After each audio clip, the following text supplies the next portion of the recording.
And that, I remember there was. I mean, I could. I don't know what date it came out when someone said Hooper or what was it? Score or Hooper.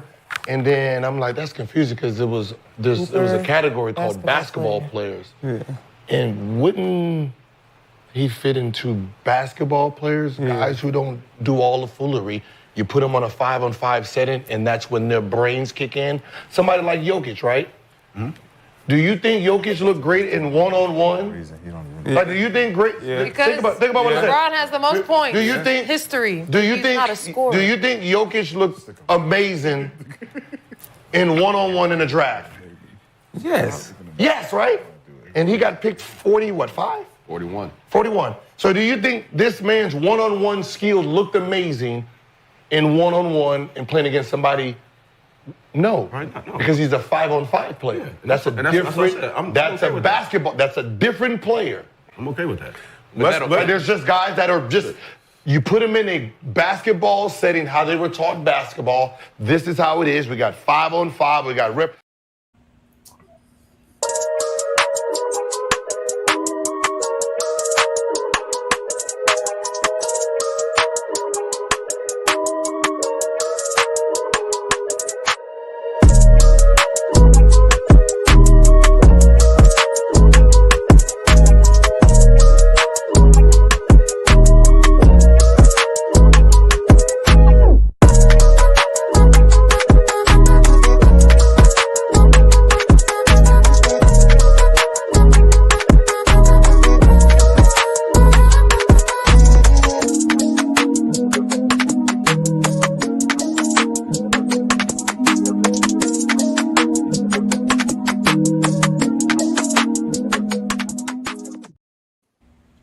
Peace and blessings, y'all. Welcome to the GOAT James Kingdom Show with B. Lee and A. Johnny. Y'all know we go live every Sunday noon to talk about the greatest players to play the game of basketball and the GOAT of basketball. So welcome to the GOAT James Kingdom platform, ladies and gentlemen. Hit that like button, hit that subscribe button, become a member of the channel. As you guys know, we talk about the game of basketball like none other here. Thank you for everybody who already supports us. We're also going live on our IG accounts as well as our Facebook group. So shout out to everybody there as well. Thank you for joining us on another great Sunday afternoon. We got our normal panelists as well. Shout out to you, King John. Thank you for joining us. What's good, brother? All right, no doubt. Shout out to you, T Perfect. Thank you for joining us. You know T Perfect is in the building. Shout out to you. And obviously we got my boy Craig Kings in the building. Shout out to all you gentlemen. Thank you for joining us again. And as we do it big, like we always do it here in GOAT James Kingdom. Ladies and gentlemen, we are going live as well on FYF platform. So shout out to Lamont and everybody over there on the FYF platform. Y'all make sure to subscribe to that channel as well. If not, hit that like button, hit that subscribe button. But today's show, ladies and gentlemen, we're going to talk about who's the greatest offensive player of all time. So we're going to have a great show. B. Lee, I know you in the background chilling, doing your thing. What we got for these folks? Peace, brother. Thank you again for having a great show for us. What you got for us today? All right, what's good, everybody? So we're just going to talk about who's the greatest offensive player of all time, which includes everything on the offensive end, not just scoring. We all know Michael Jordan averaged the most points. LeBron James produced the most points. But what about the assists, the playmakers? There's more to just being an offensive player than just scoring. So I'm gonna go around the table. So I'm going to start with Craig. Craig, give me your top 5 offensive players of all time. Okay, Mike, Braun, Wilt. I will put Magic in there. Mm-hmm. I got one more, right? One more, yep. Yeah, one more.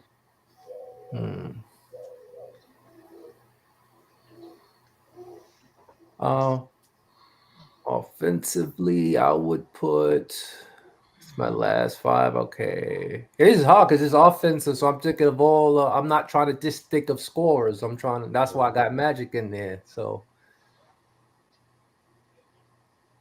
we can come back. I'll put Bird. I'll say yeah. Bird. Yeah, Larry Bird. All right, Bird. Good. What about you, Travis? What's your top 5? I mean, if it's not just scoring, then obviously, I'd say Magic. LeBron, Shaq, Durant, and I mean, like something like Elgin Baylor. Okay. All right. What about you, John? I'm gonna say names that did it on a high level on scoring and assists, and I'm gonna say Wilt Chamberlain, LeBron James, James Harden, um, Oscar Robertson, and Michael Jordan. All right, those are some good answers. All right, Johnny, what about you?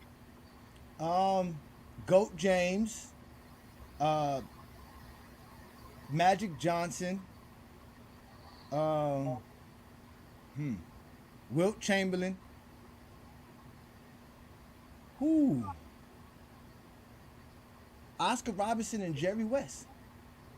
Okay. You guys left out one of the greatest offensive players of all time. I'm not even going to say his name, but somebody you all left out. So what I did was I did our GOAT James formula, but this time I multiplied the averages by 1.5 instead of 1. So I did points, total points, assists per game, and total assists, and I came out with a number. So when I came out with that number, it was what people thought it was, but then I just started thinking, not everyone plays the same minutes, and not everyone plays the same possessions in every game. So let me go to the formula that I attempted to do. All right, so there's something in here, but anyway, so that's mellow. So this is what I just did for like on the regular averages because I took regular season and postseason combined.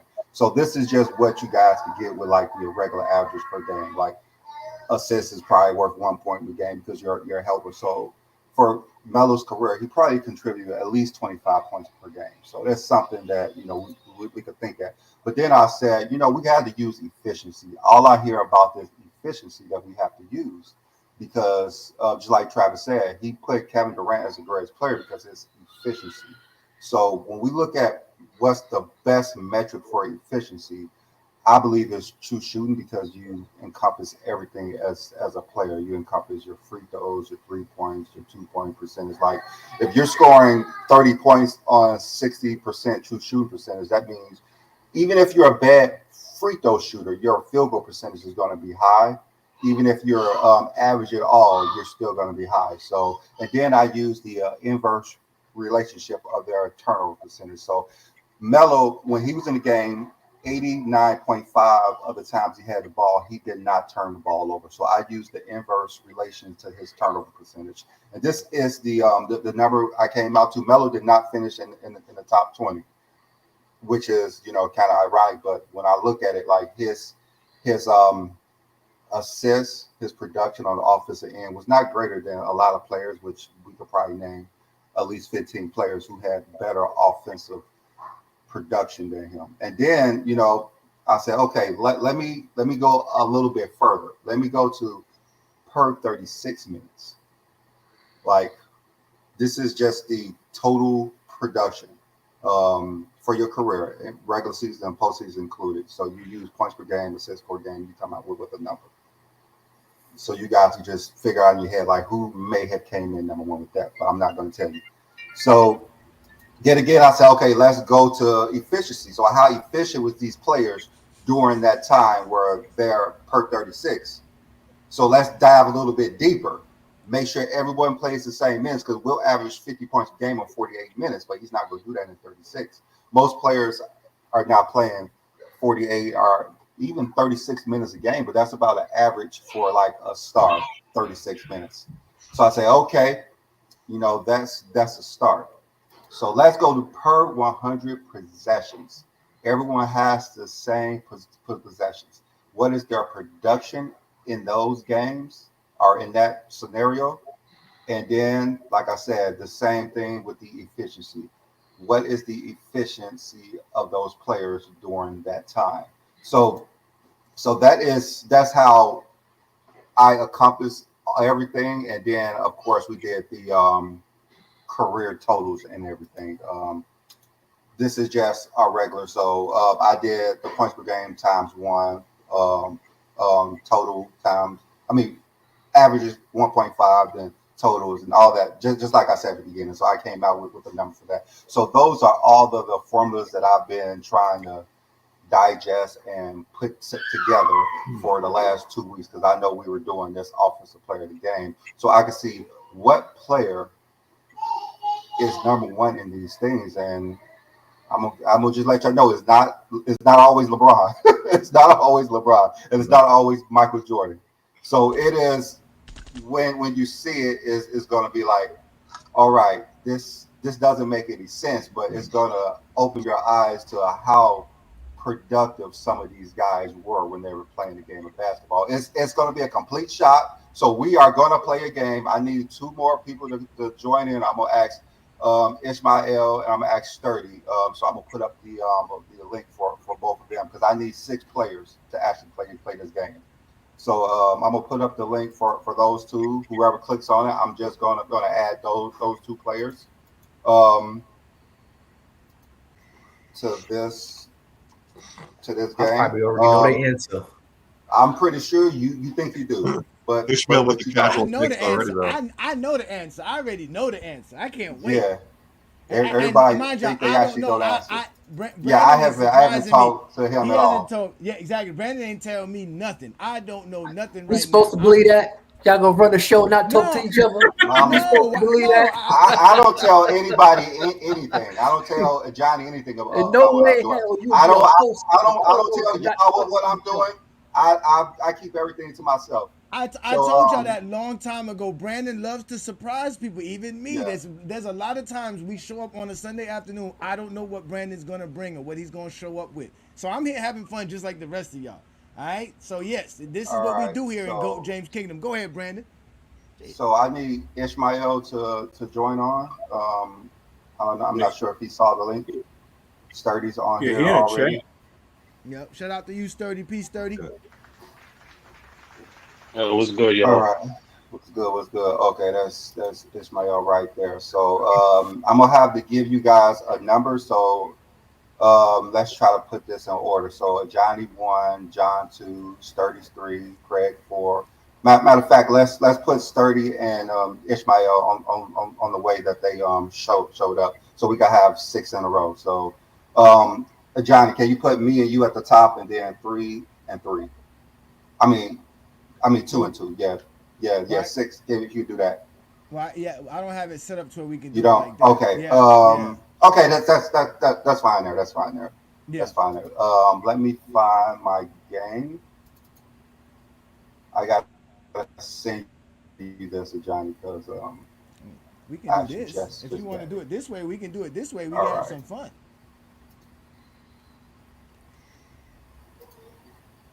All right, yeah. All right, just as long as everybody is in order. So let me share my screen.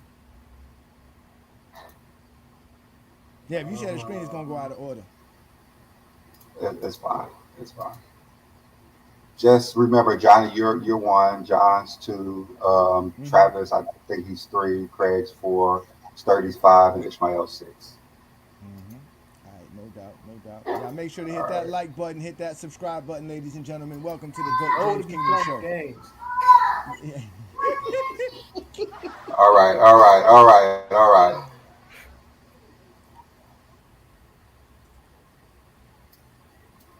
Uh-oh. It's a real game. We gotta press game start. Player What? 1. I'm player 1. Okay. Got Jeopardy? Yep, you get it is a Jeopardy game. Oh Hold my on. God. Oh my God. All right. Oh Let my me God. fix Brandon, why this did you back. tell me we were doing this today? Oh my All right. You know I do this in my sleep. All right. So Johnny, we're just gonna go in order, and if he misses, the first person to actually shout it out gets the answer. But if you get it wrong, you're gonna lose some points. Just so you know, don't get these answers wrong. All right, Johnny, go. Which category you got? All right, give me career averages for 200.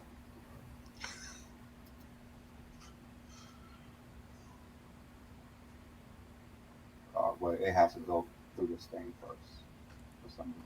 It's just all the categories. That's all.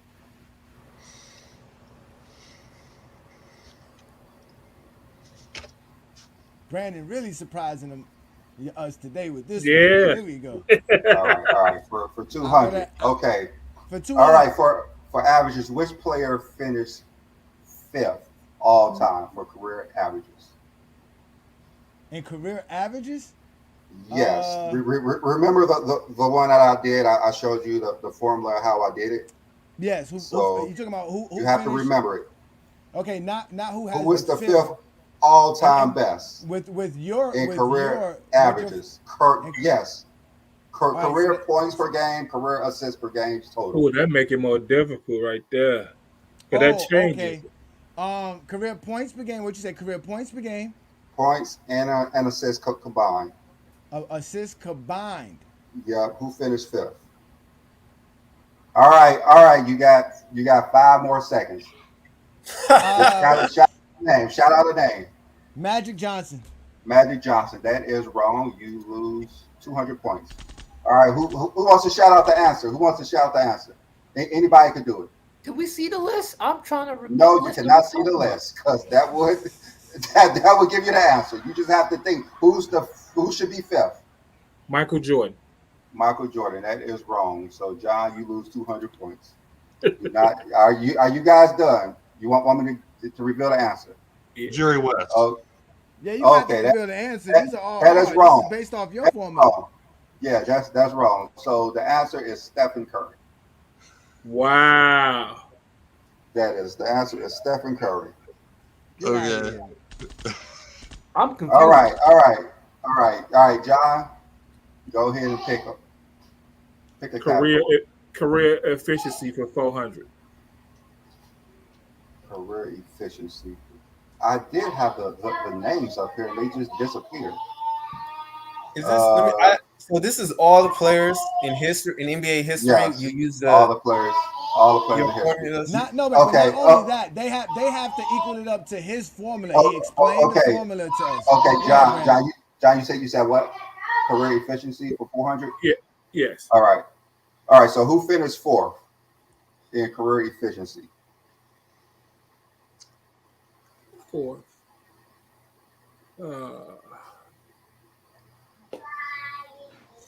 I'm gonna say Steph Curry. That's close, but that's wrong, buddy. You said who wants to shout out the answer? Who wants to shout out the answer? Okay, I'll try. Anybody can shout it out. It's James Harden. James Harden. That's close. James Harden finished 6th. Are you talking true shooting? I'm talking efficiency with true shooting and turnover percentage. Listen, I ain't even cleaned my glasses this morning. I don't know what I seen 10 minutes ago. Joker. I'm not going to penalize you this, but I forgot to tell you the players have to play at least 900 games total combined. Oh, see, man. Oh, come on now. Now you say that. Come on now. Now you say that. Now you saying that now, man. Oh my God. Durant. Nobody has said anybody over there. Who said Durant? Where's Alex Trebek at, man? Okay, Travis is correct. It's Kevin Durant. It's Kevin Durant. Yeah, baby. All right. He played 900 games? Oh, he was supposed to be playing over 900 1,000 games. He played over 1,000 games. All right. Travis is in the lead. All right, Travis, it's still your turn. Which one you want to pick? Let's do something tough. Like give me per 100 efficiency for 1,000. Okay. Really double. Okay. All right. You should not have picked that one, Travis. You should not have picked that one. Who finished first? Okay. Oh yeah. Who finished Yeah, you first, fucked up, Travis? Travis. You fucked up. Yes, sir. You got 5 more seconds. 5, 4, 3, 2, Shaq. 1. You say Shaq? Come on, Yeah. Travis. All right. Who wants to shout the answer? Who wants to shout the answer? Who wants to shout the answer?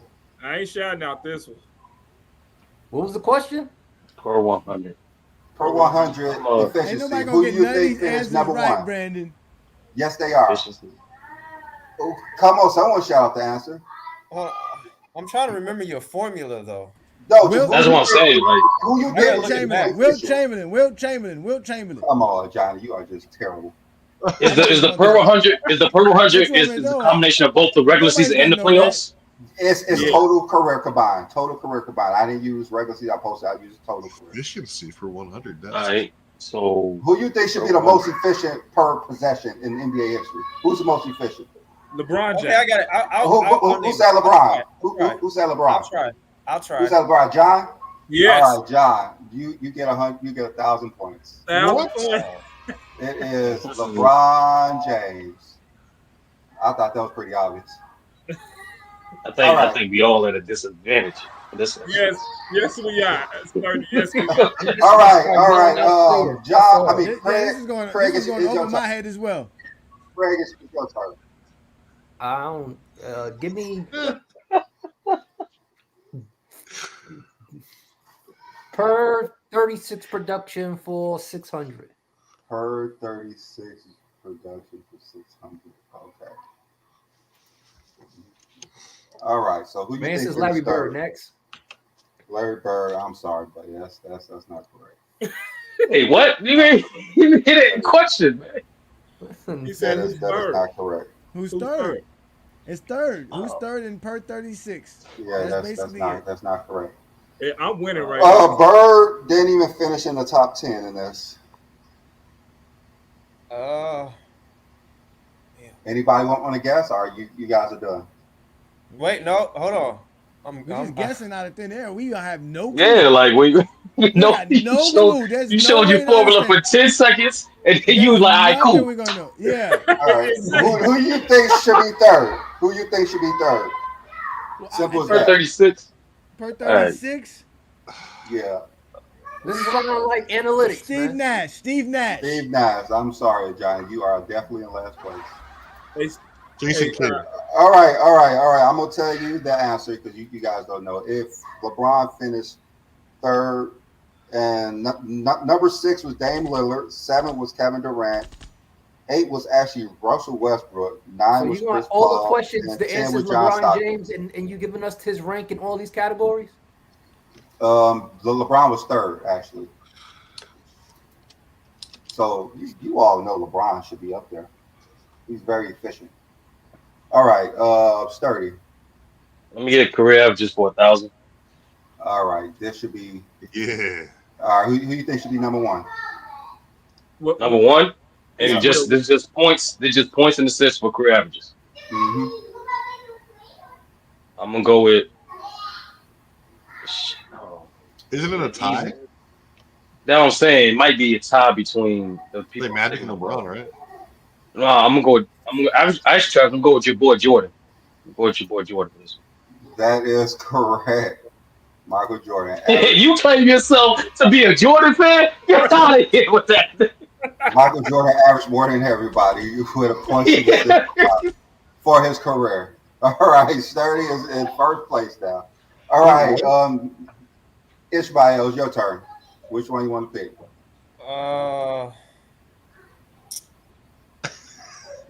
Damn. Did we already do per 100 production 1,000? Did we do that already? We haven't. Okay. Hold on. Give me like 2 seconds.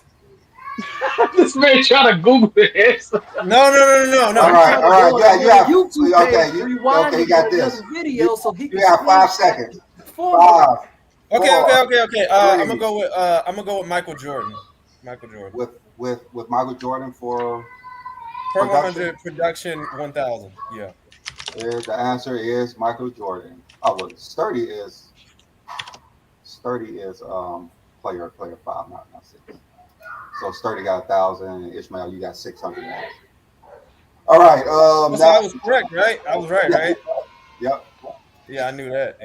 You know, on like my end, it actually crosses out the board, but on you guys' end is not for some reason. So wait, Brandon. Let me see if I could change it. I didn't think you asked the question. What you mean? You had said per 100 production. It was Michael Jordan. He said, Yeah, it was Michael Jordan. Yeah, but what was the rank? What was the rank? Yeah, you didn't even say what rank was you looking for. That's what I'm saying. It came up as number one for 1,000.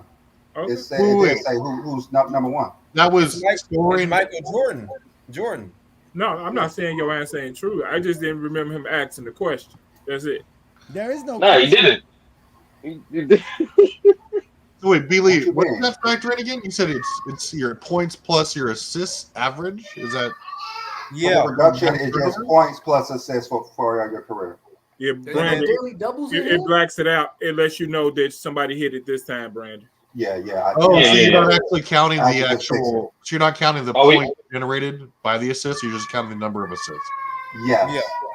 Got it. Okay, that threw me off. Okay. All right. Who's next? We going to Snake, or Yeah, we going back Michael to Jordan. Sonic? Yeah. Wait, Billy, aren't the person who won supposed to be able to answer again? I would, but No. let's just make it go like smooth. Let's just make it go smooth, and let's just go on. All right. Are we going to Snake, or are you taking it back to the top? Yeah, it's a Johnny's turn. All right, bet. Yo, my question was for 600. How I got minus 12? Just take it, Craig. Cheating already. You see that? Okay, so I guess Travis must be. What you had for 600? You said, and it was 12. I must have hit it twice. I must have hit it twice on accident or something. I'm gonna say it twice on accident. Remember, because I said Larry Bird next. Yeah, I'll fix it when it comes to your turn. I'll fix it. All right, Johnny, your turn. All right, let me take the categories are gone now. They're not even there. It says category 1, 2, 3, 4, and 5. Brandon, you should have hit me up for this, Brandon. I would have helped you do this. We would have did this way better. We would have did this way better. Yo, it's the app. It's the app. That's what I'm saying. We would have did this way better, Brandon. Now I don't even know what the categories are. I'm gonna put the categories back up, but you would not see who chooses anything. That's fine. We can go back for that now. Well, damn. Yeah, like this is it's just weird. I'm not sure how this app working, but this is okay. This is how let me get per 100 for production for 400. So that's gonna be the fourth ranked player, right? That's the fourth ranked player and per 100. You know the question before you even put it on the screen. I'm just guessing. Yes. There's no question. There is no question. It's just the top 5. So let me switch this. There's supposed to be a. That's important. That's important. Relief. Yeah, that was my thing about the last one. Yeah. Okay. All right. So who finished second? 800. It was supposed to be. I'll take 800. I'll take 800. I'll double it down. Okay. Double it down. Here, y'all. It's my funeral. Let's go. Per 100. Who is second in Brandon's formula that we really don't know? Okay. Per 100. Let me see. Larry Bird. Larry Bird. Yeah, that's wrong, buddy. Can I go? Or gotta go be in order? No, it could be anybody who wants to shout it out. Okay, I'm gonna say 1200 now. I'm gonna say LeBron James. Close. Fuck. Kevin Durant. Kevin Durant finished second. I mean, not he finished second. He finished 7th. He finished 7th. 900. Yeah, I hope you subtracting that 800 points so I could be number 1. All right. Anybody saying anything? All right, I'm gonna reveal the answer. LeBron James finished. I said that. What? I said he did. I said LeBron. Oh, he did. Oh. Nah, so that means give my points back then. What? No, I said LeBron. Okay, I'm gonna give it back to you. Bam. Yeah, give me them points. I'm winning now, man. Give me that point. That man Billy trying to cheat. I was trying to make sure everybody points down. Billy is not. Billy is not prepared to do what he's doing here. It's all good. It's all good. He got it right. It's all good. All right, John, it's your turn. He got the points. It's all good. I need my points back. I guess for no reason. Right? Yeah, you gave him some negative. I need some additional. That's what it is. All right, I'm not starting you. You ain't getting no points back because you was wrong. All right, John. No, what? All right, no. Okay, it's on me. I'm gonna go category 6 for 400. Category 6 for 400. That is all right. 400. So that efficiency. Who finished fourth? 4.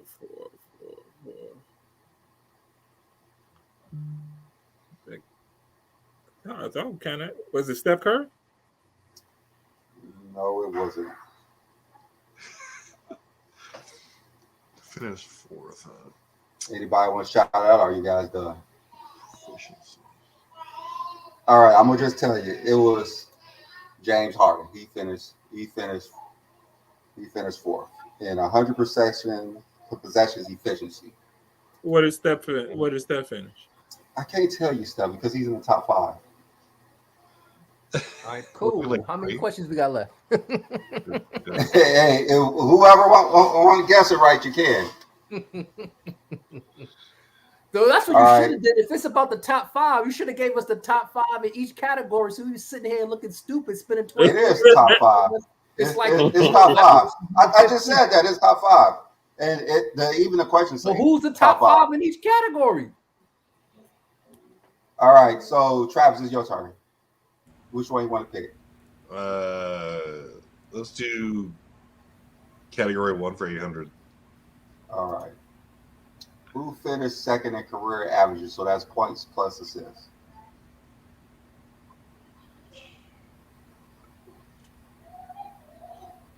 I'm gonna tell you that Jordan was number 1 because that's not there. So we got that. It's either you gotta pick one. LeBron. All right, it is LeBron. I was about to say, man, you can't add. I was going to say Magic, right? I'm like, okay, if Jordan averaged 30 and 5, Magic finished 6th. No, you're right. Because we're just doing the sheer point. Okay. Yeah, he finished. I was going to say Wilt Chamberlain. So that's PER. Then we're talking about. Wilt Chamberlain did finish. No, he didn't make the top 5. Yeah, he didn't make the top 5. Okay. He was a ball hog. Yeah, his playoffs kind of hurt him. All right. Who is it? Whose turn is it? It's on Craig. All right, Craig. I need to fix your points when we finish. You're only at minus 600. How many? Okay. Dang, okay, I'm gonna do career averages for 600. There's only career averages for 600. Okay, who finished third? I think he kind of gave the answer already. What happened? Oh, no, who's finished third? Okay. Who the hell finished? Wouldn't it be Steph Curry? Nah, you got to stay at 12 minus 12. Larry Bird. All right, let me up. You should never shout out anything. Trying to cheat. Damn, man. Okay, are you guys done? Let me get Jerry West. Jerry West. It's not Jerry West either. That's bullshit. I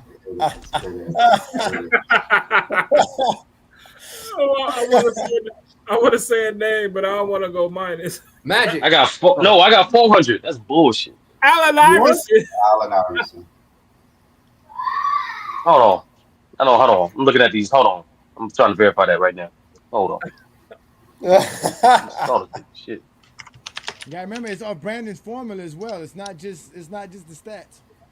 Nah, because I know for a fact he averaged more for a regular season. I'm just checking the playoffs right now. I know AI got him for playoffs, but I'm trying to look at the assists.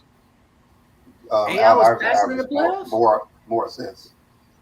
Yeah, in the playoffs. I'm looking for the playoffs. Yeah, he probably got him in the playoffs. All right, whatever. All right. Okay, Sturdy. It's back on you. Is it? Yeah, it's back on Sturdy. Yeah, category 1 400. We finished 4. Category 1 400. who finished fourth. Jerry West. Not Jerry West again. That wasn't the answer. That was the answer. No, it's not the answer. How's that not the answer? Oh man, right. Carl Oh man, Malone. right. Carmelo, nah, Johnny. What's his name? Oscar Robertson. It's not Oscar Right. Robertson. Okay, I'm gonna just. What names have we come used on, already? Travis. I'm trying to not have no one say nothing. People keep shouting out names. It's actually Damian Lillard. What? Wow. What? Yes, Damian Lillard. Who's gonna guess Damian that? Lillard. Nobody. Nobody. He played 900 games. Nobody. Yeah, that's nothing. He played 9 games. He played over 900. He played 840. No, it ain't 900. He didn't even make the criteria. 65 postseason games. So he's right at 900. He's like 900. Oh God. Oh, now it's bro. You made it seem like it's 900 regular season games. You say combined, bro. Yeah, I told you it's combined. I told you it's combined. It's combined. It's combined. Yo, that's wild. All right. Yeah, because we all say Dame Lillard. We know it's combined. I told you it's postseason and regular season combined at the beginning. You did not. Right. You got to clarify that at the beginning, man. All you can't just say, "Oh, 900 games," and then man, what up? All right, Sturdy. I mean, not Sturdy. It's probably your turn. Man, this is hard, man. I know. He keep changing the rules, Ishmael. Yeah, it's the same rule. It's the same rule. I'm trying to think. Every question you asking us. Nobody's gonna know the answer to these questions, Brandon, because it's your formula. This is not like questions we're supposed to know. Of course not. But even Johnny, when we try to adapt, it's something new. That's not the point of It's the Jeopardy same at all, thing. Brandon. That's not the point of Jeopardy. Everybody else, your turn. What's category number 2 again? What's that again? Category number 2. This thing has went all bunkers on me. So it should be per 36 by production, I believe. No, okay. It's career averages by efficiency. Oh wait, that's category number 2 is career averages by efficiency. Yep. Oh no. Okay, which one is per 36 by production? Where is that at? That's 3. Have we done 1,000 already? No, we have not. What names have we used yet? What name was that? I can't tell you that. Okay, no. For okay. No. I can tell you that. Let me go find it. By production, that would be LeBron James. The right answers only. Okay. So I'll do. Hold on. What's the question? Okay. Yeah. I'll pick category 3 per 36 by production. 1,000. Don't he got to ask the question? Okay. So who finished first? I would say Michael Jordan. Wait, I did this question. No, hold on, Johnny. That's my first question. Production. What's going on, man? Per 100 or something. Yeah, what? I didn't choose no per 100. No, you didn't. Just Jordan gonna be number 1 in a lot of these categories. Averages are per 100. It was 100. Jordan's going to be 1 in a lot of these categories. You just have a deja vu, that's all. I'm a Jordan fan. Stop playing. All right. So Sturdy. I mean, I forgot to give you 1,000 points. Man, he took an extra 600 points from me, and then now is this. Let me click on your 1,000.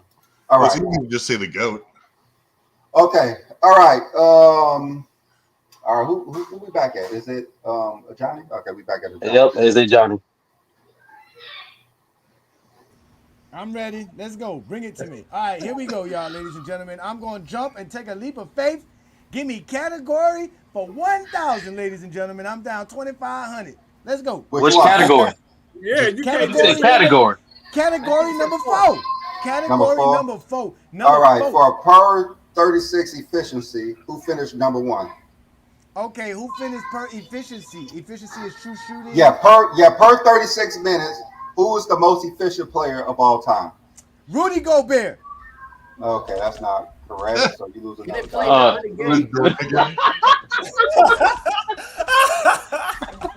All right, who else shot it out? Let me get Steph Curry. Who said Steph Curry? I did. That's Sturdy? Okay, yeah. Sturdy. It is Steph Curry. Steph Curry. Why you say Rudy Gobert?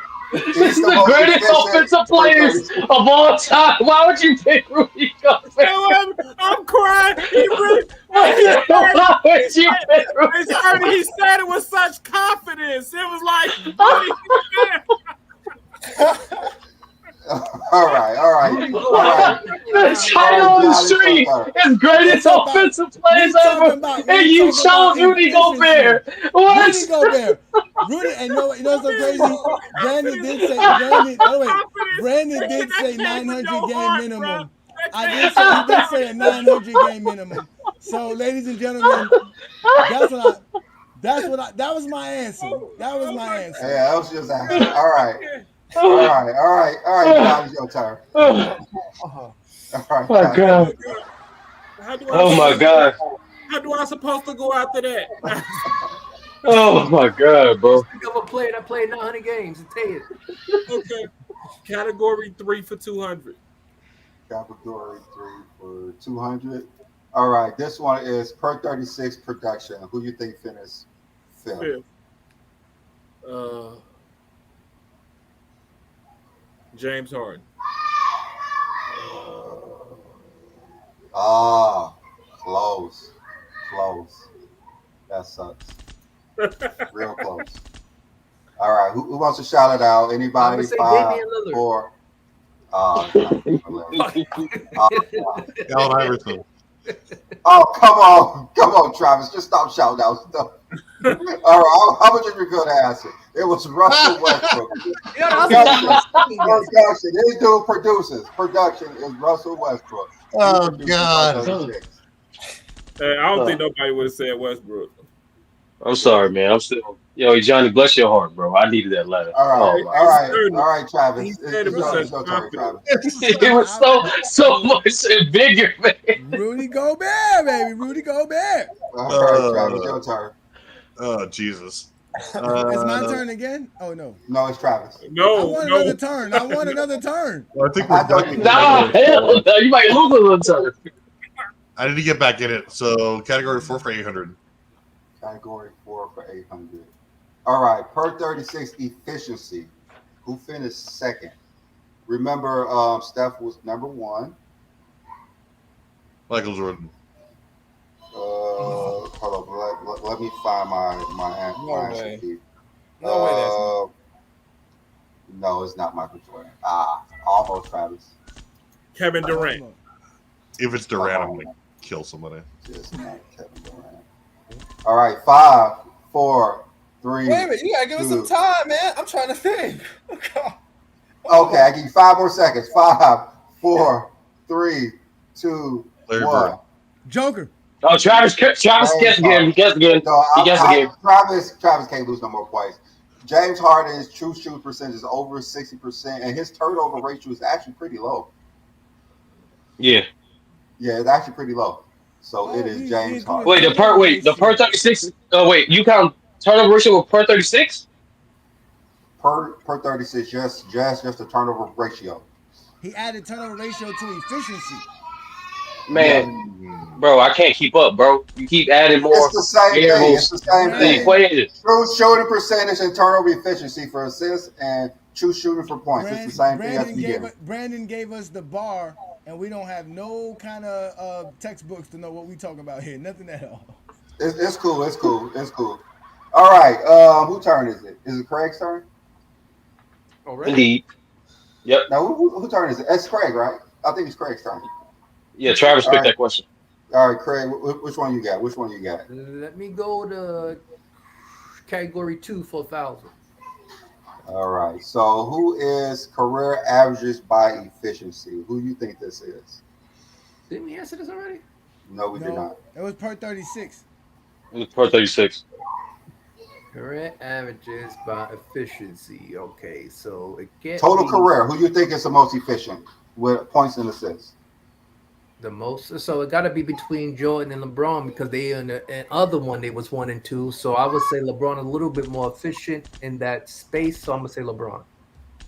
All right, it is LeBron James. I was going. Hey, if he Damn. if he said Michael Jordan, I was going to scream LeBron. No, I know because it's based off the other answer where Jordan was 1 and LeBron was 2, but now it's efficiency, and I said LeBron's a little bit more efficient than Jordan, so it had to be LeBron. Jokic is going to come for that in a couple of years. Don't worry about it. All right. Well, he's almost at 700. I think he's at 700 games. He got 200 more games. I'm just glad you didn't say. All right.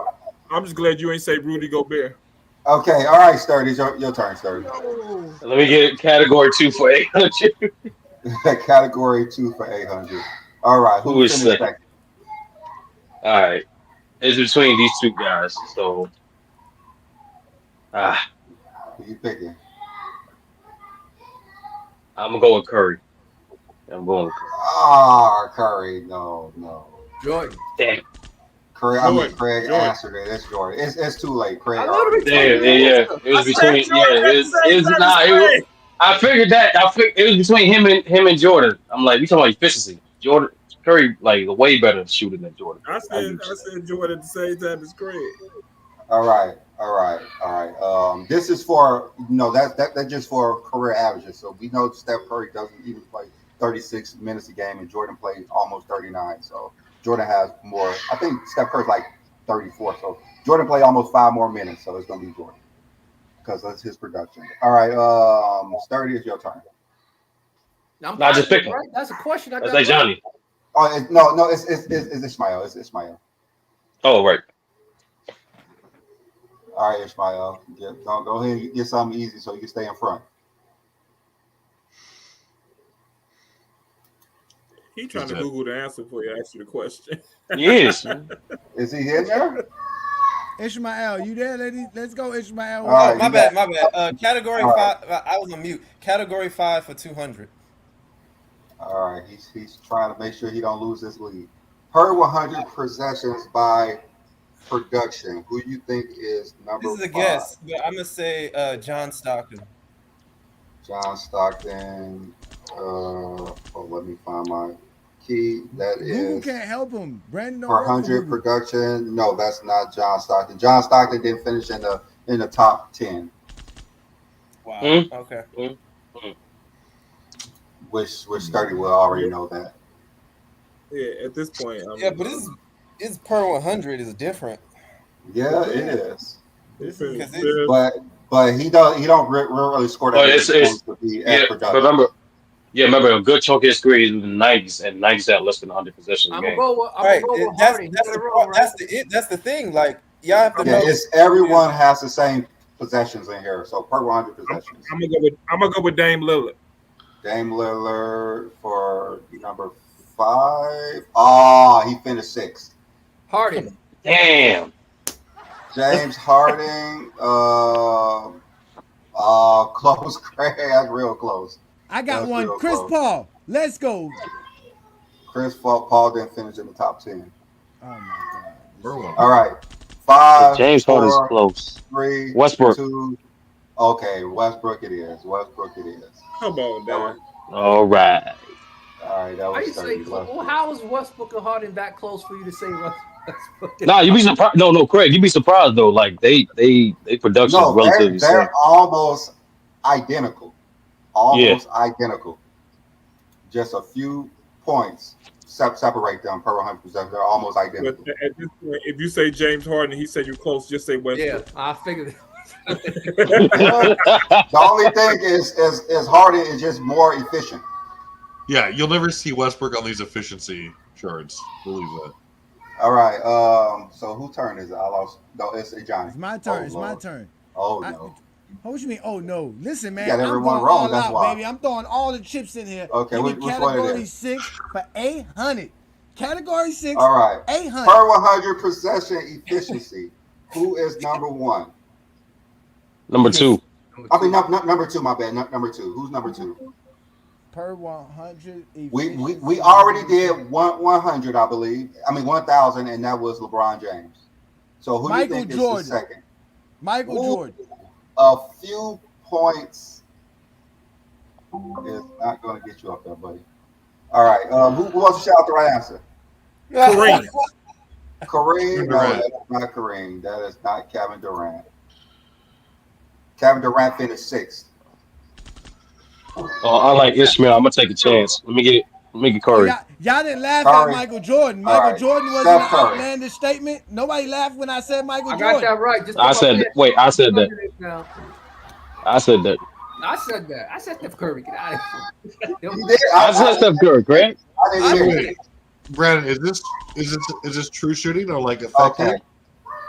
True shooting percentage for points and for assists is turnover ratio. Mm-hmm.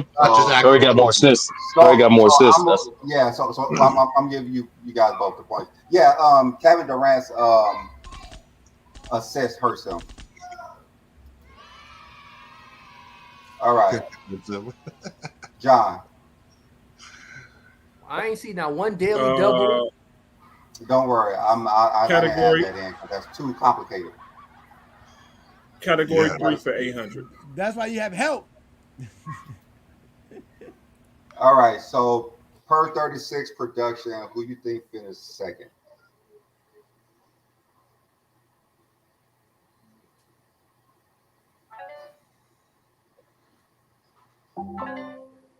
Is he froze? Michael Jordan. No, Michael Jordan finished number 1. LeBron. Who said LeBron? I said it first. I definitely said it first. We can rewind the tape. I said it. We can rewind the tape. Both of you guys said it? No. He gonna lose points. We gonna lose points. I ain't say nothing. Both of y'all said He's gonna lose points. It was Craig. You said Jordan was 1. Okay, who said it was Craig? I said LeBron. I'll be man. I said it first. Right, I said it first. He said, "Be a man." I said it first. Oh, you said it first too. Okay, so both of y'all lose points. All right, it's not LeBron. Any other guesses? Any other guesses? I said I'm going with Curry. Curry. Who said Curry? You can't answer. I said Curry. Who said that? Ismail? No, I said that. Ismail didn't say nothing. Ismail playing it safe. Ismail ain't gonna. I risk nothing. can't give it to you because you said LeBron. So no, Craig said LeBron. Craig said LeBron. You said LeBron first. Craig said LeBron. First. Nah, that was the last question. That was the other question. He said, Sturdy said, "I'm gonna be a man." I said it. I don't recall that, John. I don't recall that. All right. Whose turn is it? Is it Sturdy's turn? Oh my God. Yeah, let me get. Okay, Sturdy. Let me get category 6 for 600. 6 for 600. All right, perfect. How y'all skip Travis? No, Travis got it wrong too. It's fine. Who the hell is third? Hold on. Let me see if this dude played at least 900 games. I swear to God. All right. 5, Damn. 4, 3, 2, 1. Allen Iverson. AI. Let me get AI. AI did. Oh heck no! Efficiency. Come on, AI? No. Come on. You say AI with efficiency? Yes, Come on. Come on. You played a lot of minutes, bro. A lot of assists. No way, man. AI has terrible. Okay. All right. Who finished third? Anybody want to shout it out? What were the other 2 answers? On this college? Chris Paul. I ain't telling you nothing, Ishmael. Chris Paul. No, it's not Chris Paul. Chris Paul finished 7th. What were the other answers? I forget what we already answered though. No, don't give him that. Don't give him that. You answered everyone. So which one was it? It was 600 or so. It was 400 that's 4th. That was James Harden. 2nd was Steph Curry, and 1st was LeBron James. Ooh. 3rd is Jordan then. Display. Oh, it got to be Jordan. Hold on, don't say nothing, Sturdy. No, Sturdy lost. He lost already, so his answers don't count. So 5, 4, 3, 2. John should check. It was Michael Jordan. Bro, yeah, nobody want to get that 3 points? Right, he actually gave I thought it was. It's too late. It's too late. He gave y'all the answer. Y'all didn't want to choose it. Didn't someone say Mike? Yeah, that's what I said. Yeah, Sturdy said Mike. Sturdy said it, but he couldn't say it no more because he got it wrong. All right. So we on Ishmael.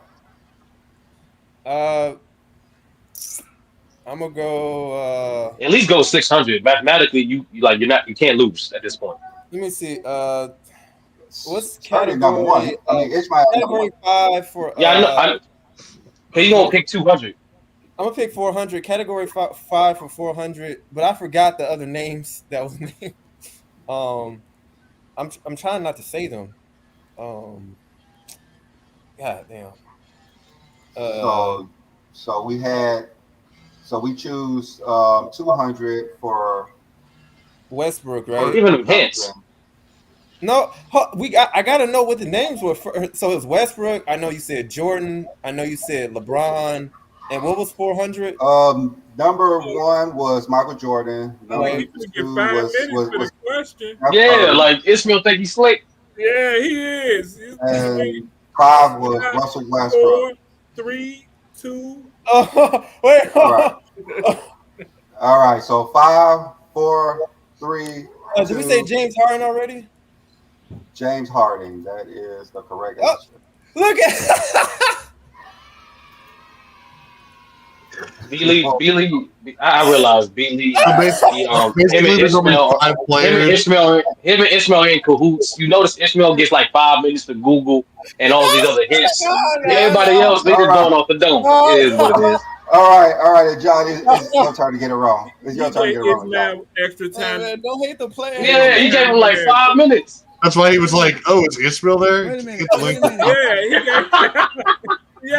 How am I down 5,200? What the hell's going on? You might have one answer correct, and you keep picking the biggest one.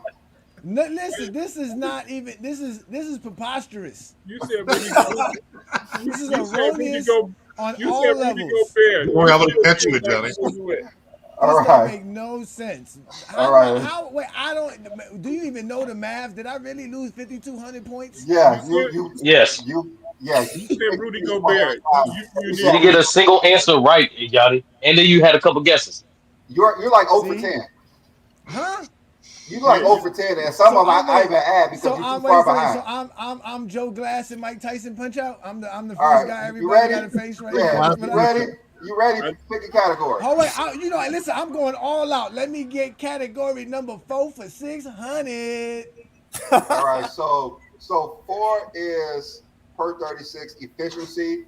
We back to efficiency again. Yeah. Let's go. Okay. So number 1 was Rudy Gobert. Steph Curry. Okay, Steph Number Curry. 2 was DeAndre Jordan. James Harden. James Harden. So you're choosing who's third? Who's the third? LeBron James, the GOAT of basketball. There you go. And we so happy for you, everybody. I got it. You got it right. Yeah. All right, John, it's your turn. That's what you get, Brandon. That's for you, Brandon. Forget you. Category 5 for 600. 5 for 600. You want to know the answer? So it was per 36 production. I mean per 100 production. Let me find it.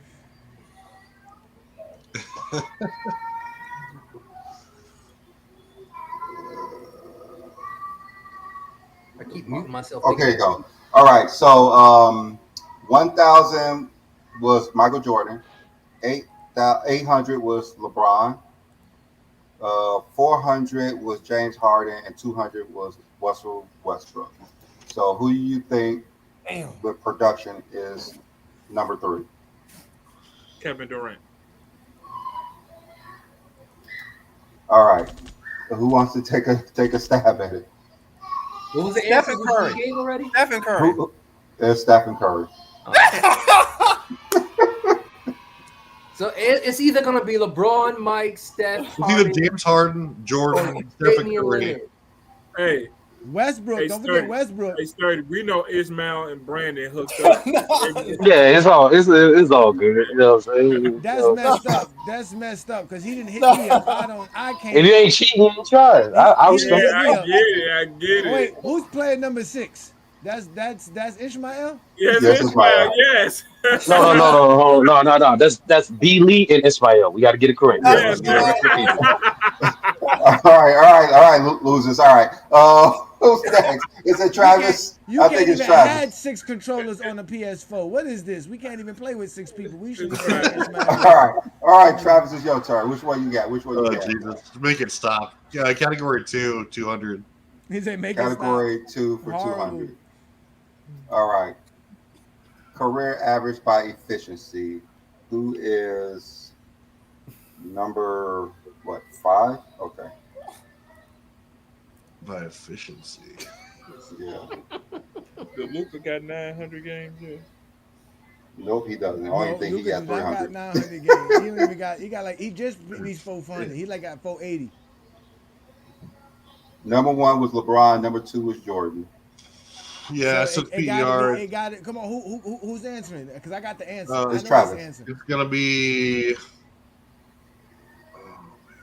5, 4, 3, 2. Wait, wasn't that Durant you talked about? No, it wasn't Durant. All right, who wants to shout it out? Who wants to shout it out? Stephen Curry. Curry again. Curry. Yeah, that's wrong. All right, 5, 4. Lillard. Dame Lillard. Dame Lillard. John said it first. I said Lillard. No, I think. Why is John looking at a phone? John, you are cheating, sir. This is not even fair. John is over I was here. told if you ain't cheating, you ain't trying over here. Oh my God, this is not. Y'all even gonna fair. rewind back this episode and see. I said a lot of these right. I mean, answers we are first. doing this for no reason because obviously Ishmael won. And I don't know what prize you're gonna get, Ishmael. You need to call Brandon for that prize. All right. Travis, it's your turn. We almost done. Sound like this. It's Ishmael got a hat 600. already. You said what? Category 2 for 600. 600. All right. Didn't you answer the last one? What was the last question yours, Travis? Yeah, it was. It was. All right. So it's Craig's turn. No, Craig, you got this. Craig, come on, Craig. I don't want this question. It's too late, Craig. It's too late. So we I get a free answer because this ain't. So my we question. actually answered every.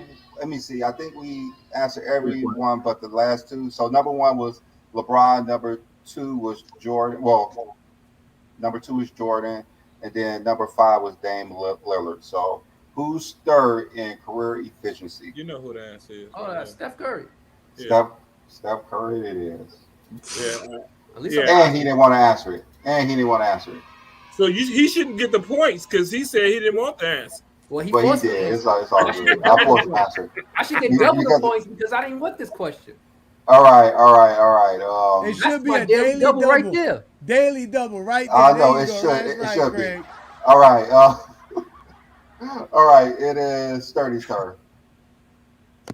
Let me get category 3 for 4. Category 3. So this is per 36 efficiency. So let me tell you the answer. So number 1 was Steph. Number 2 was James Harden. Number 3 was LeBron. And number 5, I don't know if we did. Did we do number 5? Yes. We did. Number 5, yes, Mister. Yeah. I just don't like the statement. He said, "Want me to tell you the answer?" And you said category 3, right? For 400. All right. Yeah, he's giving them time. Oh no. That was for efficiency. This is for production. Those are the wrong ones for production. Let me go to production. So you won't be too blind. So number 1 was Jordan. Number 2 was Steph. Number 3 was LeBron, and number 5 was Russ. So who you think is number 4? Oh, Harden. You know who it is, answer. Harden. Yeah. All right. James Harden. I mean, that's what I said. I said that. Well, it's his formula. Is it's these 5 players. Yeah. It's not all 5 players. All right. It sounds like it's like 4 or 5 players. Yeah. It's probably. Well, I know it's LeBron and Jordan got a lot of number 1 answers. Just go with category 4 for 400 and just list the names again. We know who for what? Man, if you don't just guess, nigga, you can't lose. You can't lose. Like, you literally can't lose. No, Sturdy. He literally can't lose. Literally, like, there's nothing can happen for him to lose. Just guess. I'm just trying to hit the dagger, man. The dagger. Still the win. Answer the question, we're all young negative. man. Answer the question. Hold on, I don't. I got the answers. Just tell me the first three. Number 1 was Steph. Number 2 was Harden, and number 3 was LeBron. So who is number 4? Ah, damn. So it's got to be Lillard, right? I'll just go with Jordan. That's a guess. I told you, Sturdy. He can't lose. He can't lose. It's the same 4 people in the category. Ishmael, like, it's not a hard guess. It's the same 4 people in all 5 categories. All right, Johnny, it's your turn. It's your turn, Johnny. $200. Hit the $200. One of these, Brandon. Which one one? of these better be a daily double. I tell you that right now. We gonna. Which one? I'm gonna Oh, turn that this would've whole happened. table over. Which one? Give me category 6 for 200. All right, per 100 possessions efficiency. Who's number 5? Wilt Chamberlain. I think he's purposely trying to get the We're wrong going answer. outside the narrative. All right. All right. Even do this? All right. Who wants to answer? 5, 4. What was 3. the answers already? Number 1 was LeBron. 2, Steph. 3, Jordan. 4, James Harden. Also, Westbrook. Westbrook. Okay. Who said it first? Who said it first? No. I did. John. Okay, John. That's wrong. All right. All right. 5, 4, 3. What was the other? Wait, hold on. You said what was the 4? Number 4 was James Harden. Can I answer again? Can I get another answer? Go ahead. Kevin Durant. Okay, that's wrong. All right, everybody done? Wait, did we say Curry already? Did we say Curry? Curry was number 2. Oh, damn. Did somebody say Rudy Gobert? It's a good thing. That was a guess. That was a guess, Johnny. Take some points. There's no names up here. I'm not playing player Iverson? 1. No. I'm not player 1. I'm player 6. All right, 5, 4, 3, 2, 1. It was Dame Lillard. I said Dame Lillard. You did? Okay, Travis. I'll give you some points. Well, it was the only one that hadn't been said yet, and he's one of the 5. I don't know. He said it. He said it right before Ishmael guessed wrong. You didn't say nothing, so I wasn't going to. All right. I was asking. All right. Okay, Johnny. This is yours. This is yours, Johnny. Go. Category 4 for 400. Who's per 36? Who's the most efficient? Oh, really, Brandon? Who's 5th? Who's your favorite player? So I'm gonna tell you. Why I keep number getting 1, efficiency? I don't know who's the most efficient person, but I will tell you one thing. Steph, number 2 was James Harden. Number 3 was LeBron. Number 4 was Jordan. Who's number 5? All I know is Tyson Chandler is like top 5 in true shooting. Okay, so I'm gonna go with Tyson Chandler. That's not it. All right. Anybody want to blow out the Lillard. answers? Damian Lillard is not the answer. All right. 5, 4. Now 3, you want to just say a random 2, answer? 1. All right. It's actually now Magic Johnson enters the category. Magic Johnson finally showed up. That's wild. For real? What? Oh my God, this is horrible. First of all, all right. This is the question to win the whole game. Johnny, you can answer this question. This is to win the whole game. Without using efficiency, just production, who finished number 1 in career averages and totals as using our formula? LeBron James, the GOAT of basketball. LeBron James is the right answer. So Johnny wins the whole game, even though he was down. Johnny wins the whole game, even though he was down. I said it first. By 1,000,000 points. 1,000,000 points. No, I'm just playing. Sturdy wins the game. Not Sturdy. I mean, Ishmael wins the game. Nah, you got it right the first time. We appreciate it. I appreciate it, everybody. I don't like I appreciate it. Wins the game. Congratulations to me. I just want to thank God and giving me the blessings to win this game. So I appreciate it. B-Lee for the cheat sheet. God give me talents. Ishmael want to say by God, he Brandon's means the real B-Lee. MVP. Ishmael said Brandon's the real MVP.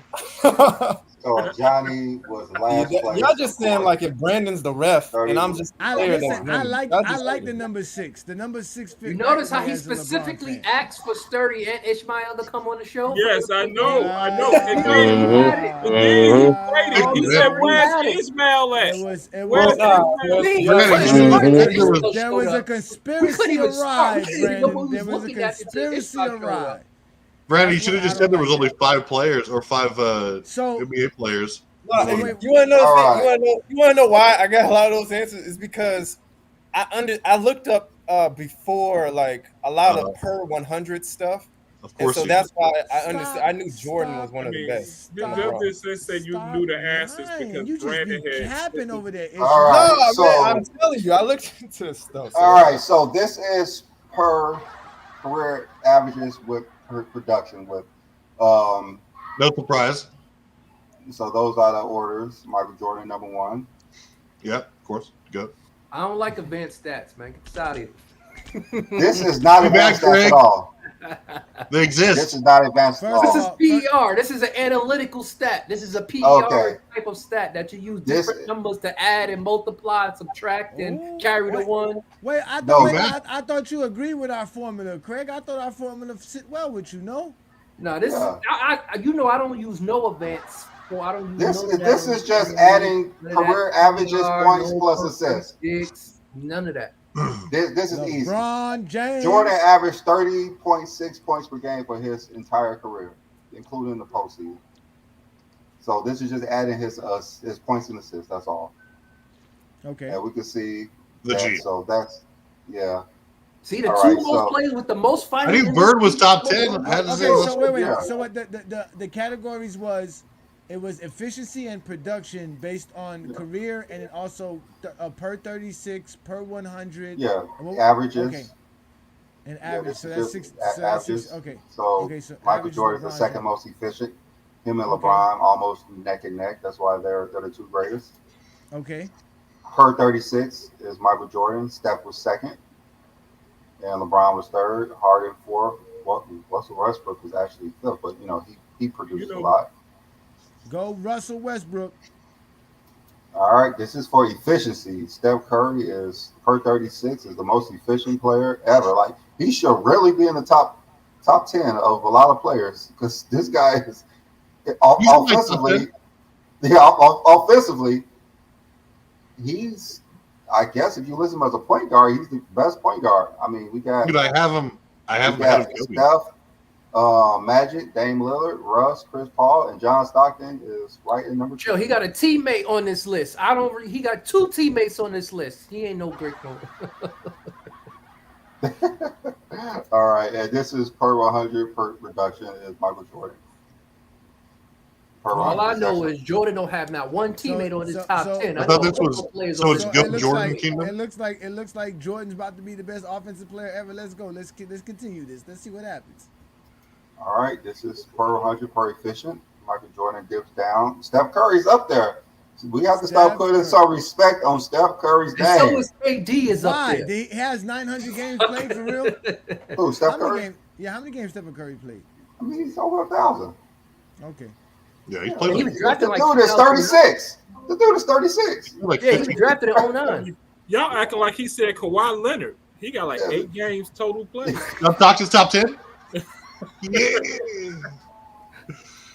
All right, and this is just using the art formula without any advanced stats or nothing. LeBron James, Magic Johnson actually finished second because Magic Johnson second, then Michael Jordan, Oscar Robertson, John Stockton, Jerry West, Chris Paul, Westbrook, Harden, and Kobe rounds out the top 10.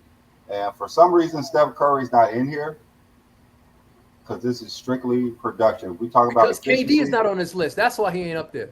if we talking about efficiency, Steph Curry's up there. Every list that Steph is on, KD is on. So that tells you. Oh, that's with your terrible totals and everything. Okay, got it. Let me tell you who I'm surprised not on there, Ismail. Because Brandon been telling him the answer for it. He should have been top 10. Damian Lillard. Ismail should have been on the top 10. They're just Israel. I mean, it's not my fault. This guy is probably smarter than y'all. Right.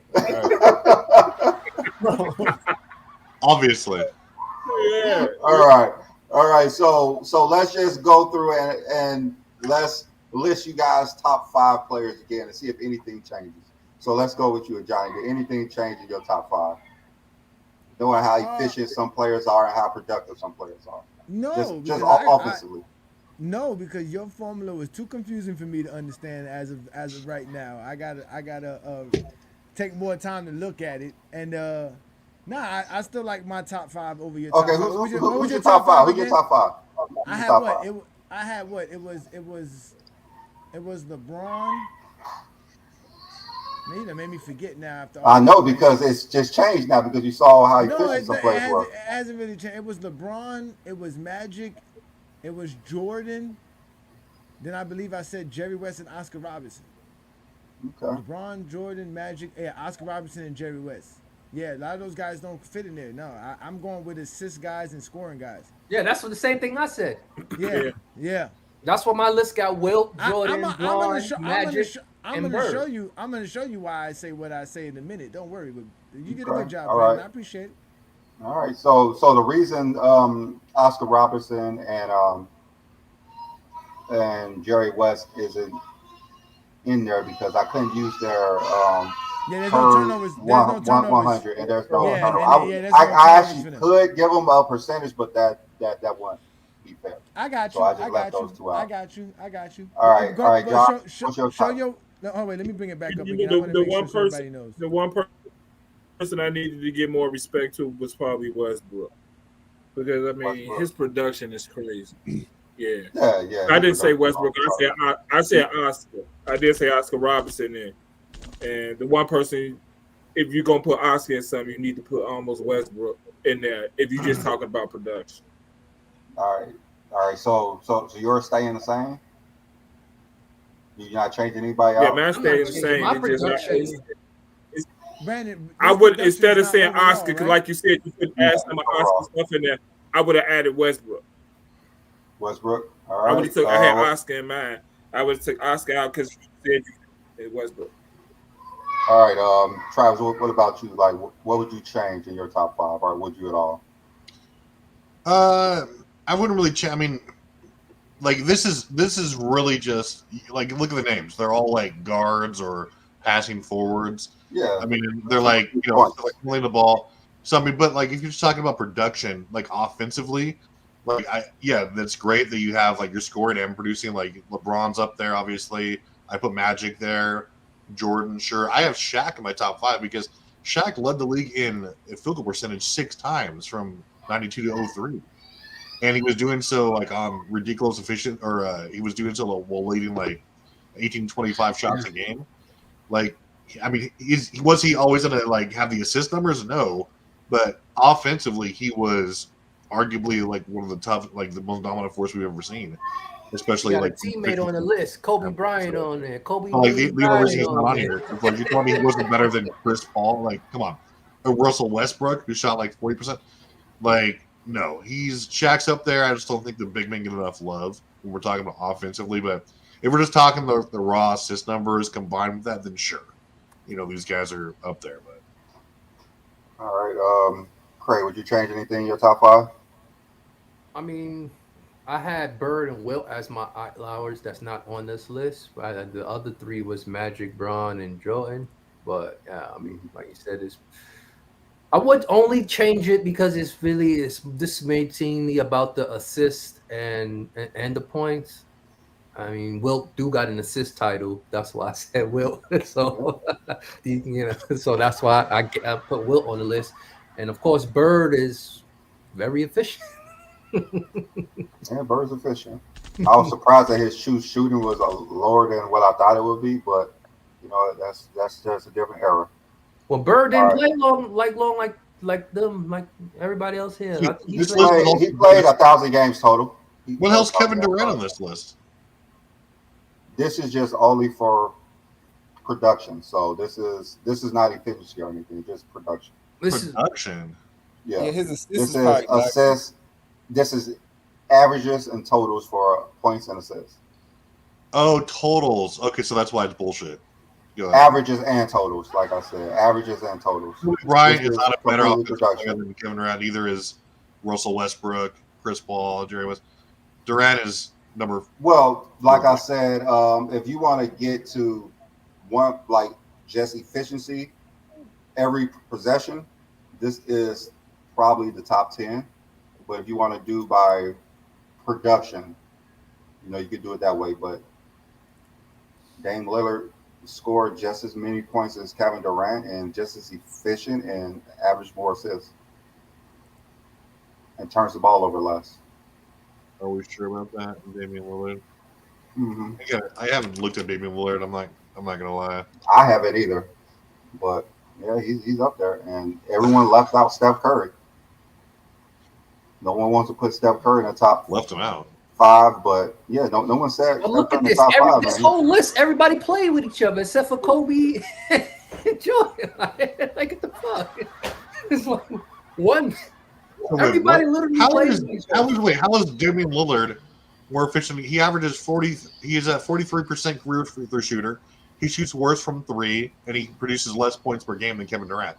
How is he? Oh, but he has like 1.5 more assists. Is that why? He shoots like 7% worse from the field than Durant overall. True shoot percentage with everything, with free throws, 3-point percentage, field goal percentage, 2-point percentage, everything. Durant's better than him in all those categories. No, he's not. Yeah, he is.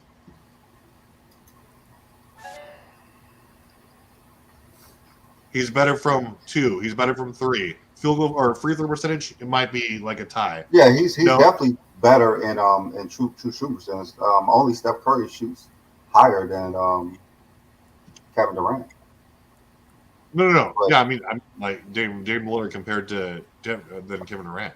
But you said he's higher than Durant on all these lists. He is for efficiency and production. I don't understand how that could happen.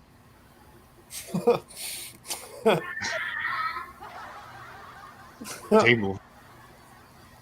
The only thing that's better than Durant is like what? Like he averages 1 more assist per game, 1.5 more assists. That's it. I mean, it's over 2. I'm pretty sure of that. Dame, I mean, Kevin Durant's assist as a scorer, of course, is Kevin Durant. As a scorer, yes. Okay. Yeah, as a scorer. Just complete offensive player. Yeah, Dame Lillard is above him. He says it. Nah. Number says it. Number says it. The numbers don't say that. Yeah. All right. So let me go and look it up again because I'm not at my other computer. The thing is, like, my own thing, I'm not denying the numbers. I personally don't go by per possessions stats because they're not observatory stats. They're more projective stats. So they're more like if this player would have kept his pace up in this particular condition, that he would have done this. And it's not really an accurate thing of what players actually do. There is no correct answer other than just using complete production. But yeah, right, and it's Peter, like Peter, go to the beginning of the show, Peter, and you can figure out the formula. It would be a little bit too long to go through it. These are just different formulas that we use. Again, everything that we use as far as a formula in GOAT James Kingdom will be predicated on the greatest accomplishments. So that's how we do all the formulas. So that's how it is. Basically, you're going to be graded off of your points per game, your efficiency as far as your true shooting, field goal percentage, and as Brandon said, your turnover ratio, things of that nature. So you just watch the beginning of the show and you get the answer to that. That's just for our formula, but for 100, I just used their set for production. I just added their points and their assists. Yeah, points per possessions. What it is like Sturdy is right. To me, it's like a hypothetical, or it projects like what you think a player is if you give more possessions. But the thing is that it exaggerates a player's stats if they played in a time or certain time frame where like the era is a much slower pace. And so it's like if a person scores more points, like for example, scores more points, and you guys are just making it too much. If it's just 100 per possessions total in one game, one player will have this, one player will have that. It's not. The problem is every era don't have 100 possessions in it. Yeah, that's why I used the players who did have it. That's the reason. But it exaggerates the stat. It makes it It seem doesn't like exaggerate anything. It's just if you have 80 possessions on one team and someone has 90, we just average those out to be 100. That's what I'm saying is like when you cross errors like that, like when you compare different errors. One possession is one possession in any error. As simple as that. One possession is one possession. I'm just saying it's it's really different. Yeah, even with that, no, even that, Billy, that's not even true in every era. Like for some errors, like for example, the offensive rebound. In some errors, when you get a new possession for offensive rebound, you get a full 24 seconds. In today's era, you only get 14. So no, every possession is not just the same possession. One possession is always going to be one per possession. No, it's not. Billy, I just said, bro. Like, I know what you said. One possession still equals to one possession. That's not. It's not. I literally proved what it's not. I literally proved it. Yeah, one possession is one possession. No, if one possession of 24 seconds is not the same as one possession of 14 seconds. It's not.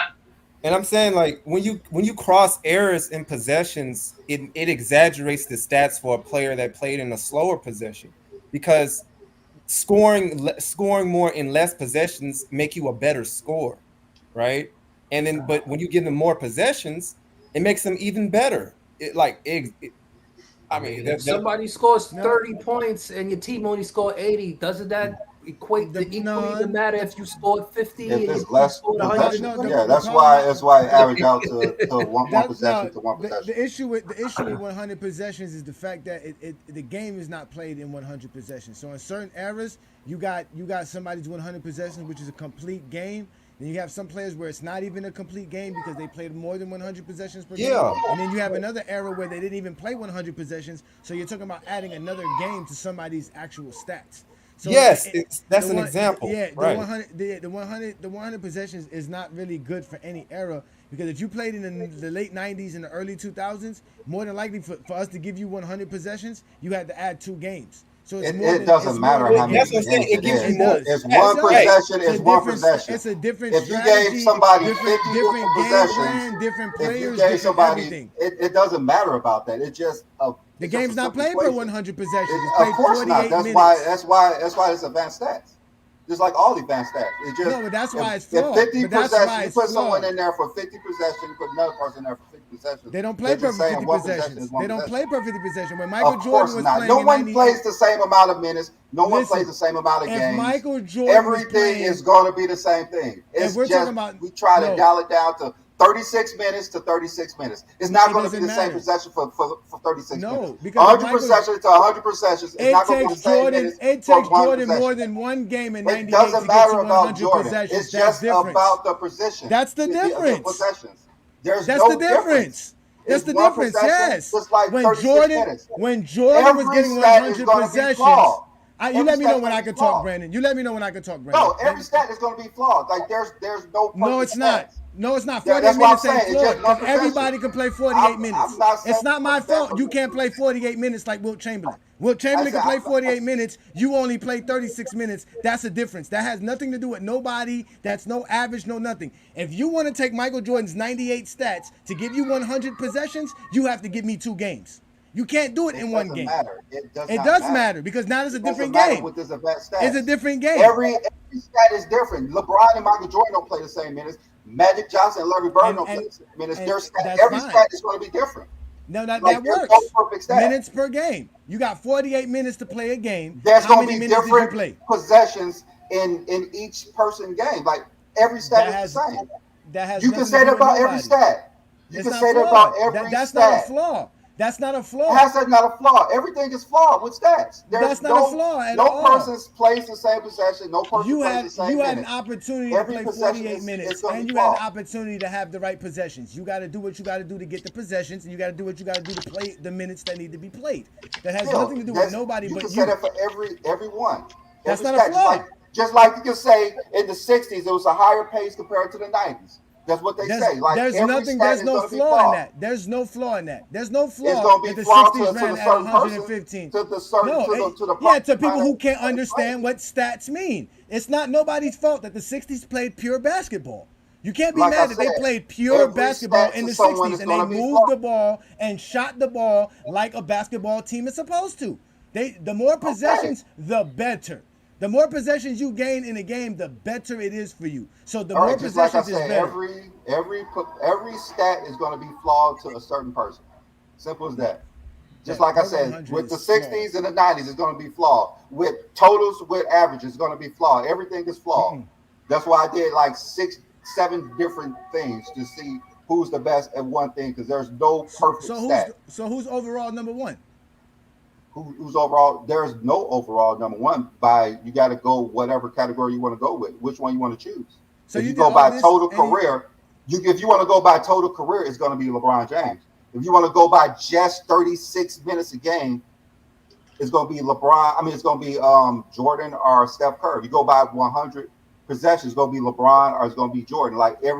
There's no perfect one. That's why I did all those. There's no perfect one. So all right, so go down the list again, Brandon, so we all can understand what you were saying and do it just like how you just said it, but show it to us because you got it here in each individual graph. So right here, this says the greatest offensive player. So if we only do by production. Okay, so this says career averages by just production. production, just assists and points. Jordan's just number by production. No efficiency or nothing. Per 36 minutes. It's going to be Michael Jordan, Steph Curry, then LeBron James.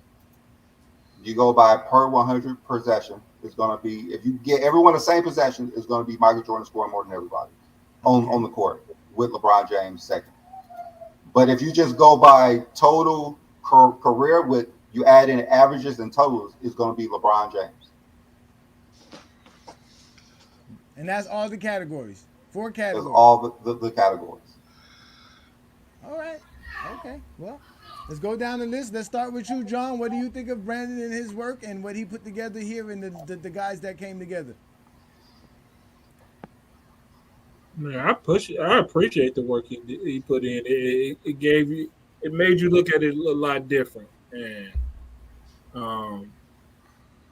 I do wish he would have gave us this in advance and we can really do the homework into it and we could have gave a better showing. But I appreciate you, Brandon, for doing this. It made me think. Yeah, thinking who's per 36, per 100, who is producing the more. You add in efficiency, who's there. I never had Steph Curry in my top 10 of offensive players, but when I look at the numbers, he's there. Yes. Yeah, but just like defense, offense, there's important factors to the game that's not going to be tracked. So it's once again, shout out to B Lee for having a formula, for having criteria. But in general, it's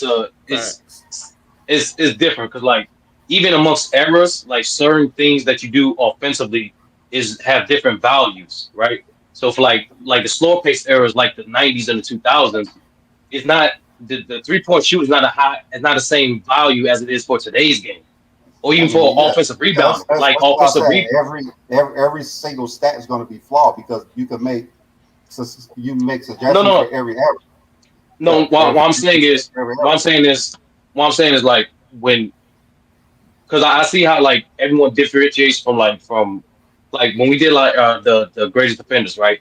I think the same level of sophistication for offense as well, because not only the error but also different values for each skill set. And another thing too is simply it's system. Because we all know certain players, their game is better in certain systems than other players. Like for a guy like LeBron, right? He's proven to be highly productive in multiple systems with different situations. For a guy like Curry, he needed a certain system to optimize his skill set. So at that point, which one do you value, right? So I'm just pointing out certain things that's a little more nuanced with the conversation to determine who's the better offensive player. I mean, that's the whole reason for showing the different categories. So you can see why, there's a reason why Steph is number 1 per 36 in efficiency. For one, he doesn't play 36 minutes a game, and when he is playing, he's efficient and he's producing a lot of points. when he's on the court. His turnover ratio is very low because he shoots a lot. He doesn't really pass as much, and when he does, he's passing it to wide open players because he's the main target on the defensive end. And when you're playing with Klay Thompson and Kevin Durant, you can see how special Steph Curry is. And me personally, I didn't really pay too much attention to how great Steph Curry was. I always say Kevin Durant was better, but when you look at the numbers, it's Steph Curry over Kevin Durant. You can see what he's done in his whole career. He won 4 titles. He should have like 3 Finals MVPs, but they would not give him those Finals MVPs for some odd reason. But Steph Curry is one of the greatest players we have ever seen. And we've got treating Steph Curry like he just started playing in the NBA in 2016. Because he don't get the Finals MVP because by the numbers, KD had better numbers. All right, so let's let Craig in. Go ahead, Craig. What do now, you I'm just gonna say, I make it seem like Steph Curry started playing in 2015. I mean, he was great, but I mean, he wasn't great his whole career. I mean, to be honest with you, he only started being great in 2014. But Craig, what do you think of the formula and everything that Brandon was able to put up for us today? Oh, it's a dope formula because you know why? Because Jordan's on it, you know. But no, it's a dope formula, and like you said, you know, I always say this when basketball player, it's 2 sides of basketball. It's offense and defense. To be special, you've got to put the same energy on offense that you do on the defensive side. So that's why you're gonna see like a LeBron James and Michael Jordan if you do this list on both offensive and the defensive side of the ball. So that's true. That's true. True that. All right, Travis, what do you think about the formula here and the guys who ended up on a different list that Brandon put up for us? I mean, I think it's a great way of showing. I mean, to me, the telling thing about especially about the game was like you have like the 5 or 6 players who are consistently going to knock this criteria out of the park. I mean, as far as overall production, the efficiency thing was a little weird, but I do like. I mean, yeah, these are the people who they're going to give you points in multiple ways, you know, like the assists and things like that. I mean, I still think that there's something to be said for the hyper efficient big man. But yeah, it's just as far as the people who are distributing and, scoring with also, with relative efficiency, these are the GOATs. That's why they're on a lot of people's, top lists. And Travis for Dame and Kevin Durant.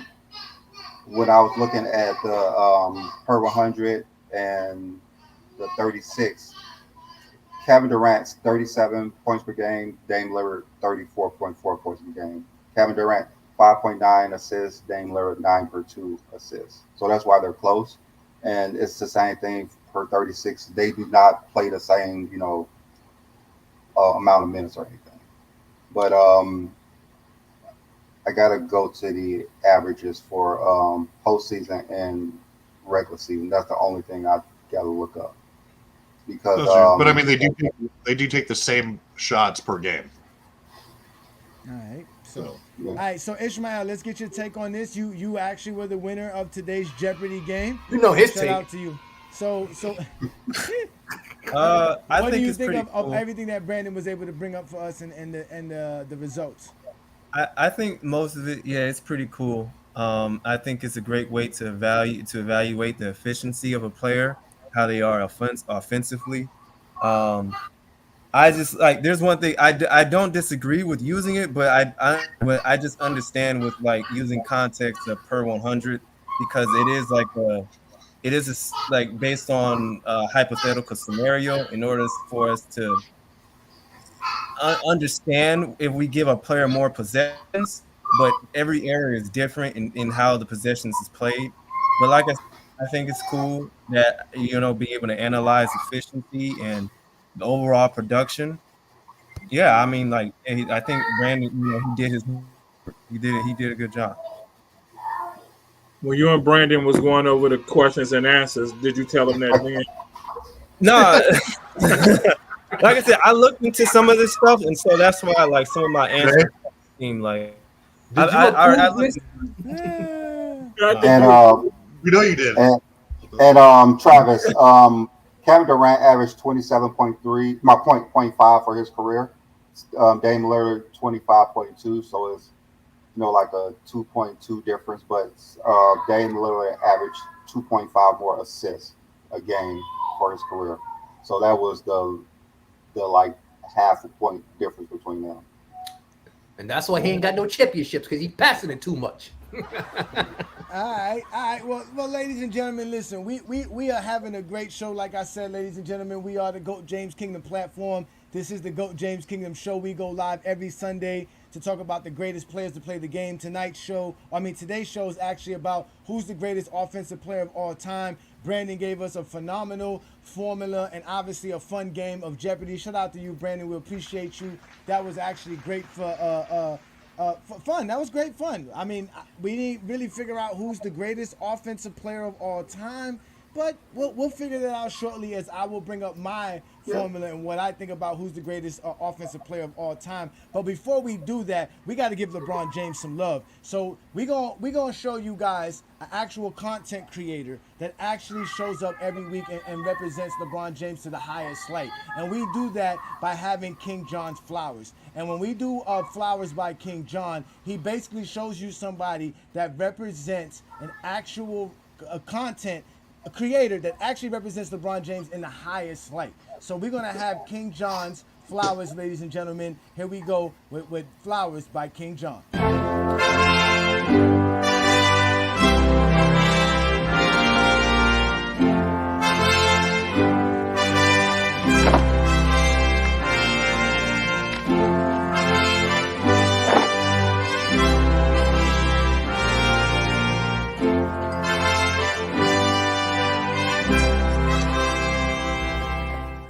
Rosebetters!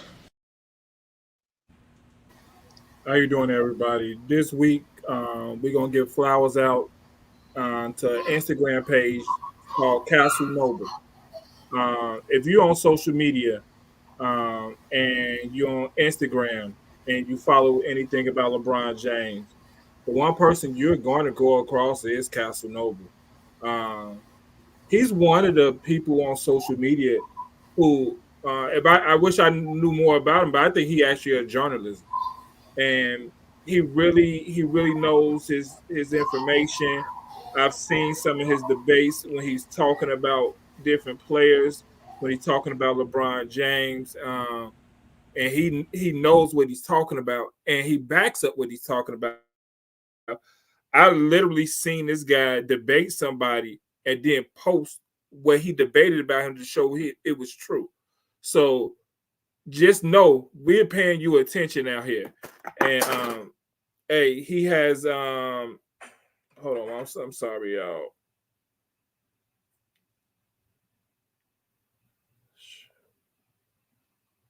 He has 6,610 followers. He's following 3,398 people. He has 2,462 posts. Hey, like I said, I pay attention all the time. I repost some of his stuff myself. And I think he's a real LeBron fan who appreciates more than just his on-court performance. He admires his longevity, his work ethic, his leadership, and also how LeBron James maintains a high level of play for over 2 decades. Recognize his versatility, whether it's passing, scoring, or defending, understanding that he has a very high basketball IQ that sets him apart from everybody. As a true fan, I respect as he respects LeBron's standard off the court, his activism, his business acumen, and appreciate his involvement in social issues and use his platform to uplift communities, especially through his activism and his I Promise School. Being a real LeBron fan, appreciating the way he evolved as a player and as a person, and defending him against his critics and acknowledging his greatness regardless of the GOAT debate. The GOAT debate has really taken some of the shine off LeBron James, because the only thing you can talk about when you talk about LeBron James now is the GOAT debate. We can't even talk about his game, what he does on the court, what he brings to the game. I believe Noble Page is one of the pages who helps bring it back to just basketball at times. And sometimes we do need to just keep it basketball and keep the GOAT debate out the conversation. I don't mind talking about the GOAT debate, but I also don't mind just talking about the play and what he brings to the game. And I believe Castle Noble Page is one of them pages who really, really breaks down LeBron James. Because once again, like I start off, I think he's a journalist. And because he really talks about it, he shows it, and he explains it. So I want people to go back and check out Castle Noble Page and see what his page is about. And again, Go James Kingdom's has been following him for a long time. So, and I've been following him for a long time. So please, people, go check Castle Noble Page out, and you're gonna see everything I'm talking about. So, hey, I appreciate it. Again, this week it's not hard. I just want y'all to know, I'm seeing all the pages, and it's hard to pick one page out for a week, and I'm paying attention to everything. I'm picking out some of the top pages and some of the pages that I think is being recognized out there, and some people I believe who's putting in the hard work. And so again, I'm paying attention to everybody. And once again, I said it last week. I pay attention to the chat. I go check the chat pages out, and hopefully one week we can find somebody from the chat who belongs right up on here who we can give you a shout out. So again, thank you everybody. Indeed. Shout out to you, King John. Again, ladies and gentlemen, that is Castle Noble. You can catch him on IG and other platforms. You'll see plenty of LeBron James fans sharing his content. If you're not familiar with his content, here goes a little bit of what Cass Noble does when he talks about the greatness of LeBron James. Let me ask you something. Shouldn't you win with whatever jersey number you have? And if you're the GOAT, shouldn't you win on whatever franchise you're on? I mean, is there such thing as a bad luck number? There's no NBA rule that says you cannot change your number. Protocol says you don't do it in the middle of a season or in the middle of a series. Procedure says you tell the league first. For violating the latter, Jordan was fined $25,000. My suggestion, well, it's a marketing decision right now. You have 240,000 unsold number 45 jerseys. I say change Bulls to Barons. MJ, I'll never forget this. Said to me, the only thing I regret is putting on another uniform. 45. DMC. That's a bad luck number, dog. The good thing is, LeBron has multiple championship jerseys from multiple franchises. Come on, man. You can't get no clearer than this. You choose which franchise you like, and you choose the jersey you like. There's no bad luck.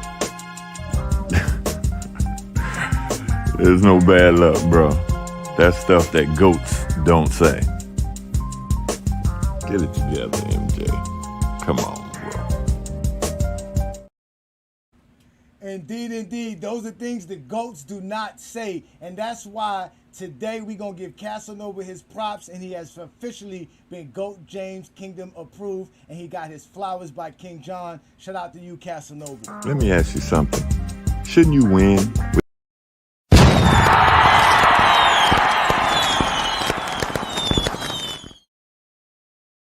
Casanova, I'm trying to get you on Go James Kingdom. I've been reaching out to you, Casanova. I want you to come on Go James Kingdom. I'm saying it so everybody can hear it. If you know Casanova, can you tell him to please reach out to me? I'm in his direct messages. Please, I'm trying to get you on his page. I'll reach out to him. He and I actually have conversated before in the private messages. So shout out to you, Casanova. You be doing your thing. Great content. So you know that if that was a Michael Jordan page, if somebody posted a video about Jordan and make a video and say LeBron name, there'll be a Zessie Jeffrey coming out. Everybody in their mouth. I'm just gonna say. Well, look, listen here, ladies and gentlemen.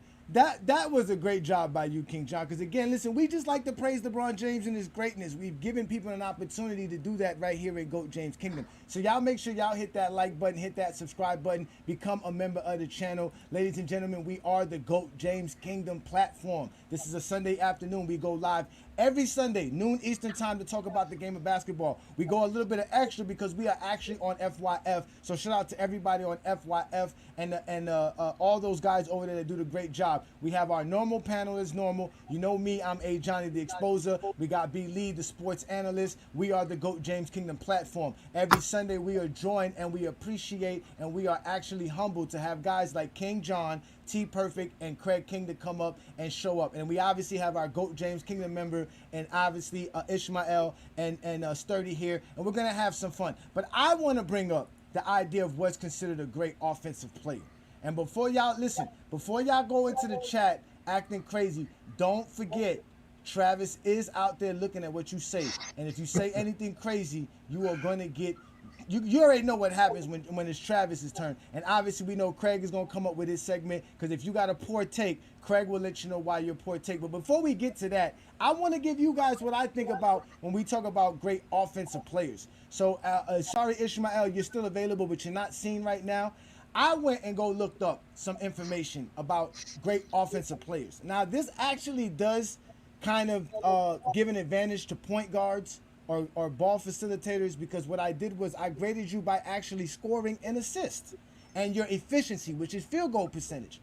I didn't go all out of the line. I went to the simple normal stats, because I understand the normal stats. I understand your per game averages. I understand all your totals. That's all that matters. And if we look at the guys here, if we look at the players who had 20 points, 10 assists, and 50% average in a game or more, we can see Oscar Robertson is number one. He has the most games in NBA history where you had 20 points at least, 10 assists at least, and you had a 50% average in shooting during that game. Then you have Magic Johnson, Stockton, LeBron James, and CP3 top off the top five there. But if we go to the 30 points per game now, the regular season's on the top and the postseason's on the bottom.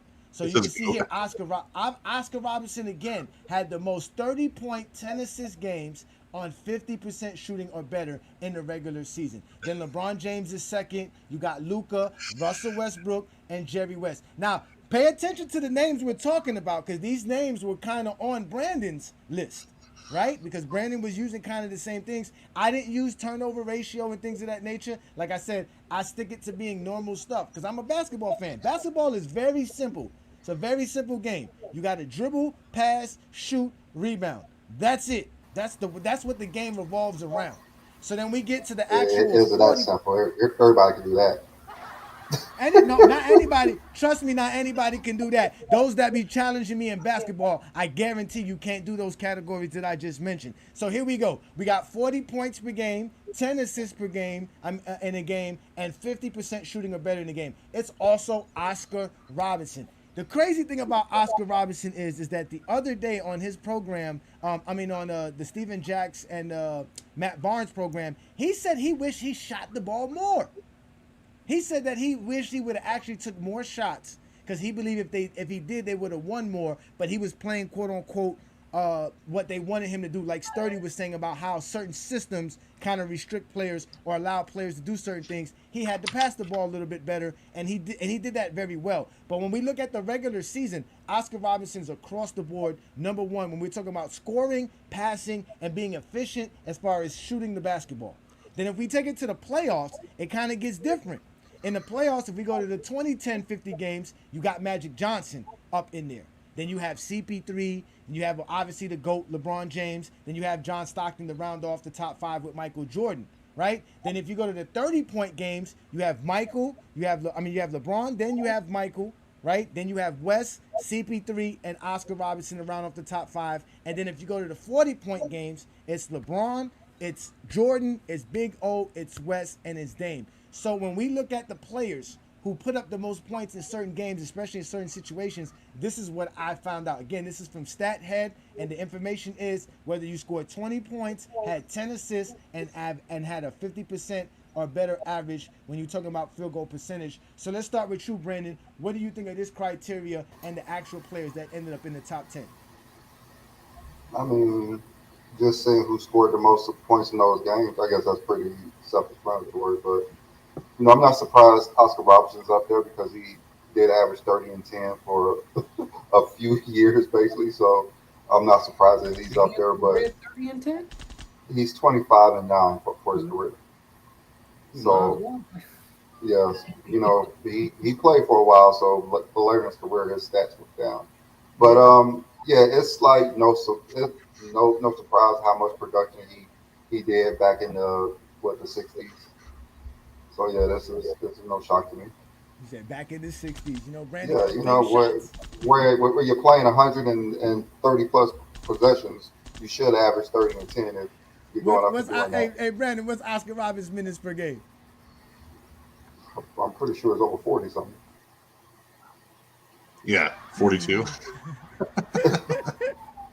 Hey, King John, it's your turn, man. What do you think of this here and the players that ended up on this list? This is a little bit more simpler. I know when we Brandon asked us what our top 5 all-time scorers are, I did say Oscar Robertson. So seeing him on your list being so high on something is recognized that. Because remember, he asked what we would do in reverse. I said because we couldn't count certain things, I would put Westbrook instead of Big O. But Oscar belongs up there, and he's never talked about as one of the biggest scorers ever. But y'all lists kind of match each other to the conversation we was having. The one thing I would say, I think Stockton is a top 5 point guard. That's automatic fact. Nah, he's a plumber from the 90s. Get out of here. He's a plumber from the 90s. Don't give him no top. Keep it as it is. I don't hear shit about no player from the 90s being top nothing. He's a plumber just like the rest of them. Hey, Jordan played in the 90s. Was he a plumber? Hey, according to the 90s, everybody was a plumber in the 90s. Why is it always plumbers? No electricians? No carpenters? It's always a plumber? Everyone was a plumber? Some clean ass pipes back then. He was a substitute teacher. That's what he was. You can't be a plumber if you're playing more than 100 Johnny, possessions and 40 minutes, like Brandon said. So go ahead, John. I appreciate this list. I appreciate the work you put in and paying attention. I'm gonna have to post this on my page. So I'll definitely post this. I mean, Dover said I need more variables. Again, we're talking about offensive players. So I really wanted to add screen assists. But I don't know when the league started tracking screen assists. And if you don't know what screen assist is, that's basically when somebody sets a screen that ends up revolving into a basket. So I thought you said you like the simple stuff. That's very simple. No, yeah, I thought you said you like the simple stuff. That is very simple. That's very simple. That is not simple. I do got one. Screen assist is not simple. No. I do got one. John, you like the simple stuff. Don't talk about screen assist. Anybody can answer this question. What's the highest scoring era? The highest scoring era is today. 80s? No, the 60s. The 60s has the highest scoring era. No, that's what I thought. They have the highest pace, but they still don't have the highest scoring era. The highest scoring scoring and points per game. Oh, it might be the early 80s. No, I'm thinking about it. If you're just going by points per game. If you go by points per game, or if you go by possessions, it's going to be today because they shoot the three. No, Johnny. No. They shoot the most threes, but the 60 has the most possessions, and I believe the early 80s had the most points per game. You might be right on the early 80s, but we're talking about the whole 80s, right? If we're talking about the whole decade. Yeah, so no, I'm saying even for the whole decade, it might be the 80s. It might be the 80s. The whole decade. The 80s was like 108 per game. Yeah, like it added a lot of points. It wasn't 108. I have the information on the 80s. Today's era is more efficient, and today's era shoot more threes, but they were actually field goal percentage wise. The 80s was actually more efficient field goal percentage. No, yeah, they were more accurate, but you taking like free throws and EFG and all that stuff. It's today's era. Yeah, if you take 100 possessions, if we go by 100 possessions, which is what Brandon was trying to explain to us today, if we go by 100 possessions to equal everything out, it'll be today's. No, I'm not even going by 100 possessions. I'm just going by like what it is. Like that's it. We're only four years deep in this decade too. Travis, what do you think of these guys here? What do you think? I just pulled it up. So the 70s were 106 points per game. The pace. It's just the pace. Just the pace. Points per game was the 80s at 109. Okay. See, I'm close. And today You said it's 115. It's 112.7. Today in the 2020s is 112.7. Wait, so I told you 112.7. we gotta wait for that then. We gotta wait for that. You tell me. It's only gonna get better. It's only gonna get better. This is but like, NBA hey, John, you can't compare Listen, 4.5 years to a whole decade. Hey Craig, if you look at this list, there's very few plumbers up here. There's only KJ, Stockton, and Jordan. 80s That's your has question, a higher pace, and the 80s has a higher field goal percentage than today as well. Because they were better players. Yeah, I told you 80%. But you mean the crackhead shooting better than I did my research. I did my research. Just of the efficiency they had in the 80s because of the efficiency goes to 2020. The 2020s. The 2020s, man. I said that earlier. Shit. No, you didn't say that, Sturdy. You guys be great. You can start and then drop 40. Go ahead, Travis. What do you think of these players and obviously the greatness of Oscar Robertson and LeBron James? I think Oscar Robertson is wildly underrated. I mean, look at that. Look at the 30 and 10 discrepancy between him and the next closest guy who played more years than him. Underrated. How's Oscar Robertson underrated? Is he on anybody's top 10 list? He's great in the regular season, but he's not great in the playoffs because they had limited playoff games and he never really got to too many finals. But I mean, look at this. Like this. So I always say that regular season is probably a better indicator of what kind of player you are because it's much larger sample size, especially if, that's true. Like, so 147 and LeBron's play. I mean, nothing against LeBron, but like, that's insane. So he was hyper efficient while dropping in like being the best scorer and the best facilitator. Like, you're just not going to stop that man. And like, it's the same thing with the 40 and 10. So Magic Johnson also postseason is very impressive. I mean, 42 games being the best player on both ends from an efficiency standpoint. It's really good. I mean, I think some of these players get lost in the shuffle a little bit just because we like to think of the here and now, which is fine. But I like this research, and especially the way you laid it out here because it's a good barometer as to who was really the most dominant. Travis, they done fucked up. They should have never gave me the internet. Hey, Travis. I think the one thing Oscar did say right, if you just look at this, he should have shot the ball more. I mean, them 50%, 20, 30, and 50, 40-point games, he actually probably should have shot the ball more. No, for sure. He takes the same amount of shots as Kobe and LeBron, and he just shoots the ball better.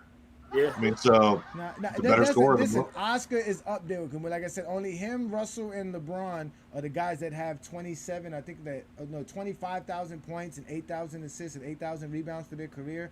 So without a doubt, Oscar Robertson should be up there. But again, he did all of this in the regular season. A lot of people like to talk about the postseason, which you can see he's nowhere in the postseason as much as you would like to see him. So what do you think of this, Craig? Does this help you out with your top 5 offensive players of all time? No, because I still got Wilt. Yeah. Because again, if we want to just talk about scoring, and this is why this gives an disadvantage to big men, because this counts assists. No, we talk about just scoring alone. You're right. Wilt's definitely top 5. Definitely, I agree with you. Not even this that. includes assists. He got an assist title. How many centers got an assist title? That's some hard shit to do. Yeah, but you gotta think about this. The times that he was doing the assists, he was only averaging like. All right, so I want to hear all this shit you got against Wilt. Bring it up when I say Jordan. You want to bring up Wilt because you got an argument for every Wilt thing I done said. So when I say something about Jordan and you bring up Wilt, I'm gonna use the same. Well, he played in there. Well, he played there. I'm gonna bring up them same goddamn arguments. You know he gonna remember. You know Craig gonna remember.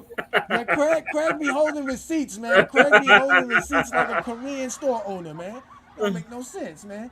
So Sturdy, what's your take on the list of these guys here? Again, this is not nothing special. This is me finding out information. What do you think of the list of the guys here and what they do for their careers? I only got 2 comments. One, you already said it, so I'm just gonna repeat it. Yeah, obviously it's not fair to the big men because we all know offensive rebound is important. We all know like there's other things the bigs do offensively that just won't get tracked. But Sturdy, when they started tracking offensive rebounds again, like what, like in the late 70s? They start always offense. I know they grandfathered it, but I know when they start tracking it was 2000s. I know KG. I think he has the most offensive rebounds. They got offensive rebounds for Dennis Rodman. No, they grandfathered it, but when they started it, I think it was in the 2000s. But they grandfathered it. I agree with you. I'm sorry, But brother. Go ahead, continue. But in regards, honestly, the biggest thing for me is I'm very impressed by Luka Doncic. Like, and I said this last time y'all did the greatest offensive player. I said the guy who has potential to when it's all said and done, be regarded as probably the greatest offensive player is Joker. But I keep forgetting Luka exists too.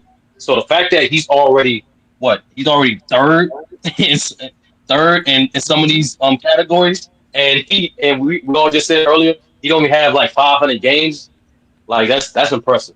That's impressive. That's one of the things I took from this list. Yeah, I did. I thought about that too. And I saw Trae Young there as well, because you can see Trae Young as far as in the regular season and what he's done being short, like, because they both been in the league the same years. I think they were drafted 2018. So for them to be in the league as long as they've been in it and to be in these categories as well shows you how good they are. Again, this just shows you how good you are as far as a scorer and a passer, which really involves actual scoring. So Ishmael, if you're available, what do you think of this actual list of players here and where they did for their careers? What I think of the first thing is Luka is getting up there pretty fast. Like that's pretty crazy what he's doing with those numbers. But I say that they was doing a big old man. I don't know. Do you think are you saying like this is not the criteria for like the best offensive player? This is no formula. This is just bringing up the players who had the most either 20 points, 10 assists, and had 50% shooting or better in a game, or 30, 10, and 50, or 40, 10, and 50 in either the regular season or the postseason. And these are basically the top 10 players. I didn't do the top 10 this because you see some of these guys are tied, right? So like Jerry West and Russell Westbrook are tied with 10 games with 40 points, 10 assists, and 50% shooting or better in a game, right? And if you go to the playoffs, it's a couple of players tied with 2. Nobody can do what the GOAT's done. Obviously, you can see the GOAT does more than anybody else. Jordan's close. Jordan's always close, but he's never there. But at the end of the day, these are all the great players when we talk about scoring the basketball and assisting the basketball and being efficient as far as shooting it. I will say this too, hey Johnny, because I over time I do think Jordan, believe it or not, this is the one particular aspect of his game that's becoming underrated now. I understand Jordan was a shot chucker, but he could still pass too. Like when Jordan bought into the offensive to the triangle system, he was a good passer. He was a good playmaker. And as you've seen with the numbers, it kind of proved it. I think that's an aspect. When he got to the playoffs, he realized I can't mess this up. Let me pass the ball to my open teammate. So he did that a lot. Well, yeah, like but in general though, like because Jordan and Kobe they get put together, and because they're known for being shot chuckers, people just automatically assume they weren't good passers or good playmakers. And just by this numbers alone, for this chart alone, you can see Jordan clearly was not just a shot chucker. And I think over time, it's that part of his game starting to become a little underrated. The 30 and 10 and the 40 and 10, I mean, like, also LeBron has a much higher sample size of playoff games, and he's only one ahead of Jordan in both of those categories there. So, I mean, it's a wash, if you ask me. I was waiting for the MJ delegate to come out of somebody. I had to let Travis get one in. I've been hogging it all day, so I had to let him get one in. No, you still trying to register all the stuff that Brandon threw on us to start off the show. But again, these are just numbers that I pull up because, like I said, I like the stats because the stats tell me enough. I watch the game enough to know when I see the stats, I know exactly why the stats are the way they are. And as you look at these players here, these are obviously the greatest players that could obviously score the basketball and facilitate, which is a part of offense. Like I said, the only thing that I didn't include was somebody's screen assist and how they set screeners, which would help out the big man. That would give a big man or offensive rebounds. And like Sturdy said, we don't have too much numbers on that. It would exclude. What about the turnovers? Why you ain't do like 10 assists with 0 turnovers, or a game with 20 points with 0 turnovers? Eight turnovers part of too much work, Craig. No, it's not too much work because at the end of the day, I don't. Nah, the list will look a little different. That's what will happen if you add turnovers to it. The same way Zesty Jeffries don't discredit missing a bunch of shots because you were willing to take the shot. You got him 50%. So you eliminated people who took. I got 10 assists. I don't care about the turn. I got 10 assists. I didn't got us 20 points. But you could have had 12 if you ain't had 2 turnovers. And we could have. I guess what you should have used, who had at least a like 2-to-1 assist to turnover ratio. I thought about that. So it would have been what? It would have been what? It would have been 2.5 assists. Because Luka's no. Hey, I got Luka has over 2-to-1. I got a Luka Everybody question. has. Jordan just don't have over 2-to-1, so Jordan might not be on here anymore. Yeah, Jordan might not be on. Yeah, Jordan's the one with the bad turnover ratio. Exactly. That's facts. That is facts. Do y'all think Luka gonna play 15 years? Nope. He said he won't. 15 years, he might play 15. No, he said he won't play 20 years, but he can play. I think he'll play 15.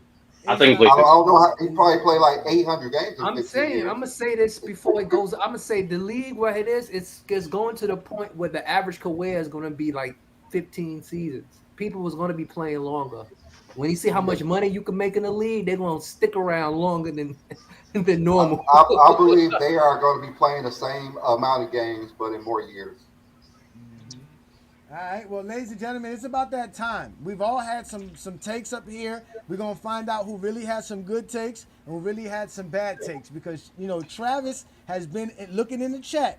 So for all of y'all that's in the chat line, making your comments, we appreciate you. Again, if you're already in the chat line, you're watching us, hit that like button, hit that subscribe button, become a member of the channel. This is the GOAT James Kingdom Show. We go live every Sunday noon with B. Lee and A. Johnny. We are the best at it. We talk about the GOAT conversation. We don't run from it. We don't act like those other pages who claim that they don't want to talk about the GOAT conversation when they do, and all they do is hide. But we actually do it here. And when you are in our chat line and you say something crazy or you say something good, we know Travis will find you. So we will give you guys the chat bomb by T Perfect. Shout out to everybody that's also in the chat line. We are interrupting our normal programming. The current threat level is critical, meaning an attack is imminent. Civilians are advised to remain indoors. In some urban areas, evacuations are taking place. If you're in one of these areas, police will help you to safety. Follow their orders without question. You should remain indoors until you are told otherwise. You should now prepare for a nuclear strike.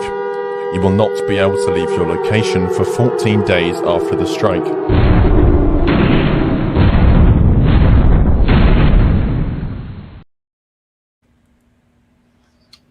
Okay. So doing things a little bit different today. We're not going to have a quick debunk or anything, but I just wanted to focus a little bit more on the chat. And you know what? I think we scared all the crazy Jordan fans off, all the zesties. Didn't really see anything in the chat today. No horrible takes, anything, but we did have a couple of really good takes, really good questions, of course, which is, I think, maybe more important. And, of course, we're going to start off with someone in the chat who's always giving great takes, super knowledgeable, really contributes week in and week out to the show, just like a lot of these people do, but especially our guy, Aaron, AER. Yeah, great question. He says, are you impressed with Jordan's scoring titles considering he led the league in field goal attempts on times and his scoring average as well? And I've always said this. I mean, this is something that it's a great question. I've discussed this on other channels before. But to me, scoring titles mean nothing. It's really just about your efficiency, your impact on the team offensively, how it contributes to winning. And like you said, how you accomplish, how you get there. Because, I mean, people like Allen Iverson and Russell Westbrook were winning scoring titles while shooting like 39 to 42% per game. They only win scoring titles because you're taking more shots than everyone else. It was the same thing with Jordan. Again, Jordan was averaging like 25 shots per game during the better half or latter of the 80s and into the mid 90s. I mean, to me, the attempts per game and the actual result of scoring out means nothing. But the fact that he was efficient while doing it, and especially as a guard, taking that kind of volume, that's what impressed me about Michael Jordan as a scorer. Not the actual points itself, but just the way he did it. The scoring average the overall field percentage for the 90s was only 46%. Jordan was well over 50% for, I'd say, over half of his career. Went down a little bit after that, but no. To answer your question, man, no. It's the titles mean nothing to me. It's really just about how much you shoot that gets that. But I want someone who's efficient. Give me Jokic, he's not going to score 42 points a game, but he's going to give me 26 points per game, on like 60% shooting, 12 assists, and he's going to be unstoppable on both ends. Jordan's a top 10 scorer of all time because of that fact, because he was, again, relatively efficient compared to most volume people as well. So great question. Again, per usual, AR brings the great questions, the great takes, week in and week out, and can't say enough about it. And we also had another great question again. 2 weeks in a row, this guy has just come with a fantastic question. And I think that we're really blessed to actually have knowledgeable fans in general, not of this channel, but just of basketball. And because they can, it's not always about the GOAT debate to them. They actually know the game. And Adrian Knight is another such example. Ask another fire question. He says, would the Bulls have won more championships if Jordan never retired? And would he have 40,000 points? So I do think, first of all, that I think they would have probably won in 94. Jordan was at the apex of his powers, just coming off arguably his best postseason ever in 93. I think their team was reaching a crescendo. They had Paxson, Kukoc was there, Pippen was prime, Horace Grant. So they had the team that would have, I think, matched up very well with the Rockets. The Rockets were all about having a great role. They were a lot like the 01 Lakers. We had Shaq, a couple decent role players who were going to shoot the three, funnel in and out. It was inside-outside ball. I think that the Bulls, King would have got his. Make no question about that. He would have abused dudes like who they have on that team. Will Purdue. They had like Luke Longley, Bill Cartwright. Those guys, Bill Wennington, those guys would have been fodder for the dream. Like, no question at all. Those guys would have been dust. But overall, I think they would have been able to clamp pretty much everyone else there. Not to say they were a bunch of scrubs, but you had Otis Thorpe, Werner Maxwell, Ori, Kenny Smith. Like, these people would have been shut down by that prolific perimeter defense that the Bulls had. I think Bulls taking the 6. Hakeem would have been able to maybe carry them to a victory too, just because he would have been super efficient and his defense is understated. But I think that they would have, the Bulls would have taken that. Also, Jordan definitely hits 40,000 points. We've done the math about that already. He was averaging 78 to 82 games per season then. No reason to think that his stats would have dropped off precipitously in that point, or that he would have, barring injury, would have done that. So I think that he would have been able to crack 40K, barring some crazy outcome. But fantastic. I think that would have been a great series. That's one that's always talked about. And that's just my take on it. A lot of people disagree. And I think it could go either way, but I just think that the Bulls had a much more well-rounded team and too much for the Dream. Although Dream is a top 5 player, in my opinion. But 2 great questions. No bad takes today. Maybe that's good. Maybe we filtered all of them out, but I'll do a thing about Scalp Attack next week because I've been wanting to give him a bomb. He has plenty of bad takes, so look forward to that next week. For sure. Indeed. Shout out to you. Thank you so much, T Perfect. Ladies and gentlemen, that is the chat bomb with T Perfect, where if you are in our chat group and you're sitting here saying silly comments, he'll find you. If you're saying something great, he'll find you. So make sure that you stay in the chat line. Make sure you hit that like button. Make sure you hit that subscribe button. Ladies and gentlemen, we are the GOAT James Kingdom platform, and that was Travis's chat bomb with T Perfect. Hey. Thank you so much, brother. That was actually great by you. Can we respond?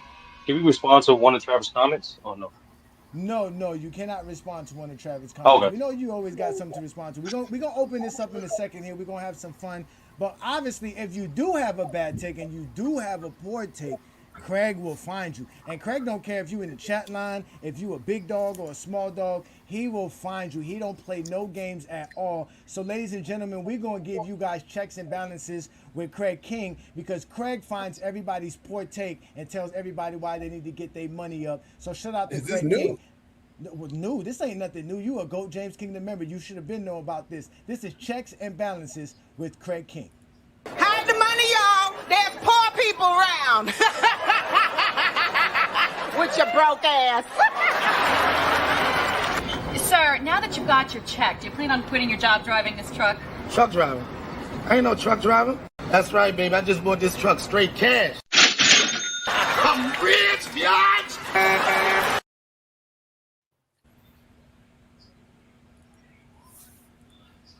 All right, I'm gonna make this not as long as Travis and King John, because this is something that been going back and forth. Though this week there was I was going. It was just a little conversation we was having. You know, someone posted a video, of course, of who had more help between, of course, LeBron and Jordan, and it was just in the comments they were just showing everything that all the help that Jordan had and all the help that LeBron had.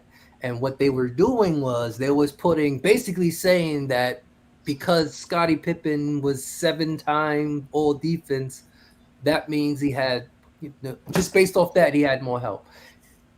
They had equal amount of help. It's just what you do with the help that's the outcome. They both had players that made it all defense. They both had Hall of Fame players. They both had players who was all NBAs. It's what you do with the help, not what the help was. They both had equal amount of help. Pippen was great for his time. Wade was great for his time. They both had help. It's just what they did individually to boost up their help. So yeah, there's no one had more help than the other. They had the equal amount of help. It just one did other things that the other didn't. So stop with the LeBron didn't have no help or Jordan did had too much help. They both had the same amount of help because they wouldn't be champions at all if they didn't. Craig coming with it. Craig coming with it. We're gonna let some folks respond to this. Let's start with you, John. What's your response to what Craig is saying as far as the help between Michael Jordan and LeBron, and those who have the poor takes about that? I think he's right on point. When I talk to people all the time about, especially Jordan, and I don't think people who follow Jordan's career as much as they want to talk about they follow Jordan's career. And they try to discredit Scottie Pippen a lot. And you don't know how much Scottie Pippen meant to the team, John Paxson meant to the team. The corner threes that BJ used to hit. I mean, we used to love that shot. He had a lot of help, and LeBron had just as much help. I think it's equal. I think people need to stop looking at, well, LeBron had this amount of 20-point scores when that time didn't ask for the 20-point scores, so Jordan didn't need those. He needed other things. So I think Craig is right on point. I think they equally got the help they needed, and they did what they needed to do properly with the players they had around. Facts. All right, so Travis, what do you think about Craig's take and those who have a poor take about the help when it comes to LeBron James and Michael Jordan? I mean, like what John said, and Craig is also, I think, exactly right on point, and that goes for just about everyone. So if you look across the board, everyone that we consider like a top 10 player, you can say, or especially top 5, you can say that they had the most help in NBA history. Everyone has help, like Craig said, like John said, it's just what you do with it. You all have advantages and disadvantages.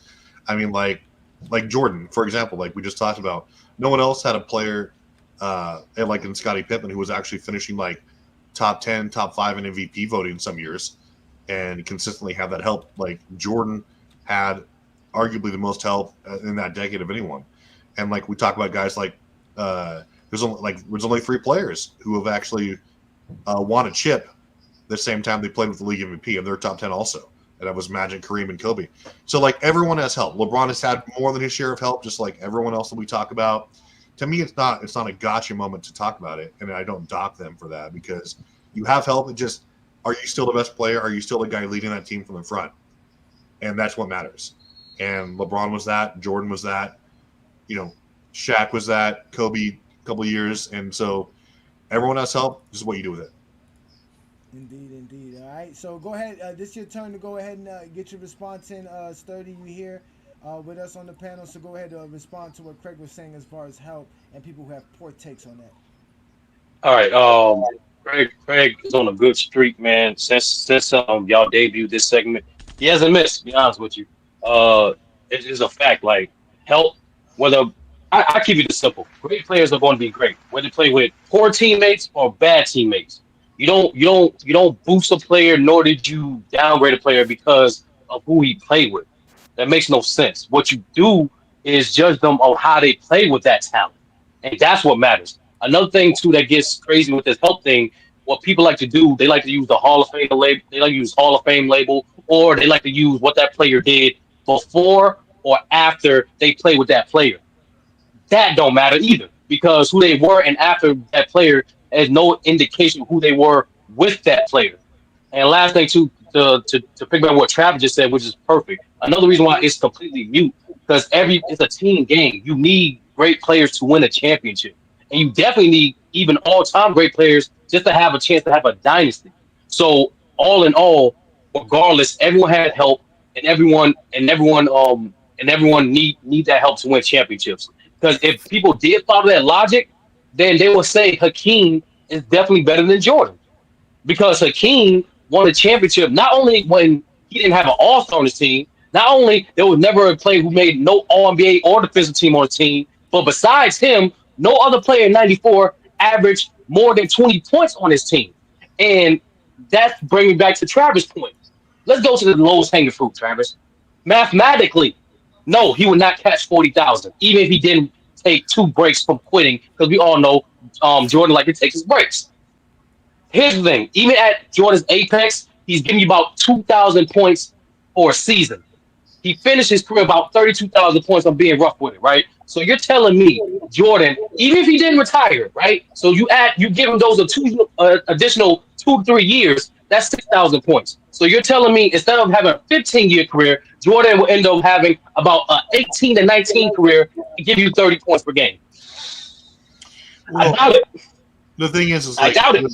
We do the math and like, so if he didn't retire, also like you said in 99, 2000, and like we said, let's say he was even that's an extra 6,000 points, yeah. Sure, but his averaging, he would have been averaging like 25 points per game during the 99-2000 season to crack it, and he would have had to have played at least like 75 games. That was the criteria that we have like chopped up before, and like it's tough to say that he would have done that, but it was possible. That was the only thing. Yeah, so mathematically, he wouldn't have done it, because you and I both know Jordan don't have the mental. He said it himself. Jordan don't have the mental focus to play at that high level for nearly 2 decades. Averaging 30, not averaging 30 for 75 games or not. He's not playing for 1 decade. He couldn't even do it for 1 He's decade. He's not playing. That's not fair, John. The only reason he have a decade because he got hurt in his sophomore year. But that's pretty much it. But if he did get hurt his sophomore year, it would have been a decade straight. But nevertheless, right? But to the point of who will win in 94, sound low. My fault. There's a reason. There's a reason why. My fault. There's no reason, nothing for Jordan. He didn't play 10 years straight, so we know he couldn't play 20 years straight. Let's leave that alone. Let's let Ishmael. My fault. I got more. But we talking offensive players here. I got so much. My bad. Yeah, that's all right. I was gonna land with this. I was gonna land with this with the 94 thing. It's all good. Herb and land your private plane, because we know we got. Oh yeah, because this is a myth. Like people like to think, people like disrespect Hakeem and the Rockets by saying Jordan would have retired. They would have won. Number one, they wouldn't have won because in '94 they lost. The year Jordan retired, the Rockets were a better team. There's a reason why the Rockets had a winning record, because of the matchup problem with Rudy T playing essentially the first like 4-out 1-in system with Hakeem at the post. The Bulls didn't like to double on Hakeem, because when you did double Hakeem, guess what? It gives Kenny Maxwell and Robert Horry and all of the guys 3-point opportunity, and that's why the Bulls had a losing record against the Rockets during the time they played against another. That is not going to change in the finals. I'm not, just because it's the playoffs, I'm not going to just give Jordan a Super Saiyan mode and be like, oh, he's going to overcome anything. No. I never seen Jordan lose in the finals, so I don't see the team doing You didn't see him go against a dominant big in the finals either. That's why Jordan fans don't like you, and we'll move on to Ishmael. Listen, y'all say he won't average, he wouldn't score 40,000 points. We give you that. I never seen him score 40,000 points. I never seen him lose in the finals. So why can I say he wouldn't? Why is it crazy to say Jordan wouldn't lose in the finals if I see him 6 times go to the finals and never lose? Why is that an ass? Because he didn't. Because Craig, he didn't play a dominant big. He didn't play a dominant. It does matter. No, it don't matter. Listen, it don't matter. The way Craig just said, it don't matter. He swept Shaq just like Hakeem swept Shaq. So what are you talking about? No, he swept Shaq. He swept Shaq without Horace Grant. That's what people keep leaving that out. He swept Shaq. So the He big swept. men don't He matter played no the more. dominant center. So now the big men swept don't matter no more. Let's hold on, wait. Let's let Ishmael get in because I got more, ladies and gentlemen. I'm ready to go today because my Niners don't play till 4 p.m. And I know Only Jordan. Craig, Everything negative is what would happen. None of his positives cannot be a hypothetical. All his negatives is what's gonna happen. We got to bring up Jordan's negative because y'all be making up stuff to give him some positive. So we got to remind y'all. What? Of the I literally negative. just said I've never seen him lost in the finals. So how could I say he would lose in the finals? And I didn't argue with you there, did I? I didn't argue with you. You got a point. You got a point there. When you got a point, I got to stay silent. I got to stay silent because I got some other stuff that I want to bring up. Again, shout out to everybody who is still showing up and watching us today. Again, this is the GOAT James Kingdom Show with B. Lee and A. Johnny. We go live every Sunday to talk about the game of basketball. If you are not paying attention to what we do, you need to start paying attention because we talk the game like none other. We actually got some more for you. We're going to let Ishmael get the last take on what Craig was saying, and we're going to let folks get up out of here. If anybody want to go watch their football program, you're more than welcome to go do that. But what you got for what Craig was saying about the help there, Ishmael? I just think that it don't matter. Like it's a team game that if you want to play with the best players in order to win games and championships, it doesn't matter.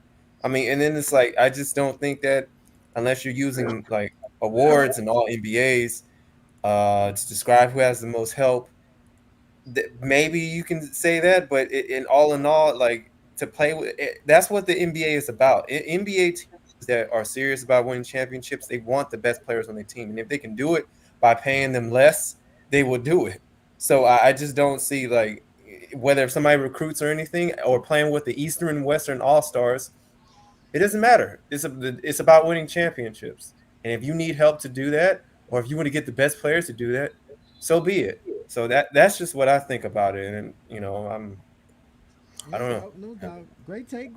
No arguments here. So, Craig, thank you so much, man. Y'all know what we do here, man. Craig comes out every week, and he gives y'all the checks and balances with Craig King. If you have a poor take, Craig will definitely find you and call you out on it. So shout out to you, Craig, man. You're always doing your thing. I appreciate you, brother. We're having a great show here. Is it the same if you have sex with one girl 7 times or have sex with one girl 7 different girls one time? What are you talking about here? Like, what's the difference? I don't care what you. What's the best? The best is having. It depends on the girls, Craig. Anybody can have sex with a 2, but not everybody can have sex with a 10. It is what it is. Listen, ain't nobody doing nothing better than 20,000 women. That's motherfucking for sure. I'll tell you that much for a fact. That's for fact. So we're gonna put the link up for anybody who want to join us. We're gonna have some fun because now we're gonna really get down to some stuff because y'all were talking about help, right? And in reality, I heard somebody talking something about one-on-one basketball playing and who likes to play one-on-one versus one-on-ones and basketball players. So we're gonna have a little conversation about this because that was actually brought up recently. And so let's just bring up what the Gilbert Arenas platform was talking about when they were talking about one-on-one basketball. Because supposedly the GOAT of basketball is being disrespected because he don't like to play one-on-one basketball. Austin Reeves saying LeBron doesn't like to play one-on-one because it's not real basketball. I can see him saying that. Probably could have kept that. Because he don't have a one-on-one game. Don't have one-on-one game. Like, that's not his game. Say it again. So, I mean, I can see that. I can see him saying that. It's not something that he, That's not something that can make you the greatest of all time. No, it's not that. That's just not what he's like. He doesn't come down and just play one-on-one. What does that do for him? Just one-on-one help you though. One-on-one is a selfish person. but he don't play one-on-one because you don't want to lose. Yeah, that's what I'm saying. Yeah, like that. Ask about one-on-one. Oh Lord, here we go. He's trying to make the whole country good. Ask who stayed at He used to beat me every day. What? He used to beat me every day. We're talking basketball. That's what I'm got. Did you ever beat Michael Jordan one-on-one? Oh, yeah. Mike, you know I gave you the business. You know, me and Mike played a lot of basketball. You shouldn't have been talking shit. Now, this one-on-one thing is kind of funny to me, right? So I was trying to figure out what are they talking about when we talking about one-on-one basketball players. So let's let Gilbert Arenas and them continue to have this conversation. Shout out to Gilbert Arenas and the Gil Arenas show over there. Those guys actually have a great show because they bring up a lot of people. Let's let the Zesty Jeffrey, we all know, Rashard McZesty, explain why one-on-one's important. You think Magic Johnson's a great one-on-one basketball player? Larry Bird was. He gonna call a lot of fouls, but maybe. Larry Bird was for sure one. You hear what you're saying out loud, bro? I mean, we don't know. They never played. We never heard them. We never heard them. Larry Bird was mixing it because he got a whole 20-minute mix of mixing. He mixed them in 5-on-5. Right? One-on-one though. If we look at Jokic right now, we would think he's a one-on-one basketball player because how he plays the game when he's one-on-one doesn't mean when you take everybody else and he don't have the other options. We don't know what he looks like. What? If you look at the game. All right. So they trying to argue about who's a one-on-one player. We heard McCants say, right, that Larry Bird is one, right? Because they were talking about who's a one-on-one player. Let's let the conversation continue because we know Zesty Jeffries always give us a gem. One-on-one, not real basketball like Austin. That's why he ain't worked on his game. I'm not saying it's not real basketball, but that's just certain people just can't. It seems to be one-on-one seems to be the one thing we always resort back to when we given a hard question about team. Roll the ball out. Always. One-on-one is real Always is the one thing we come to separate actual players.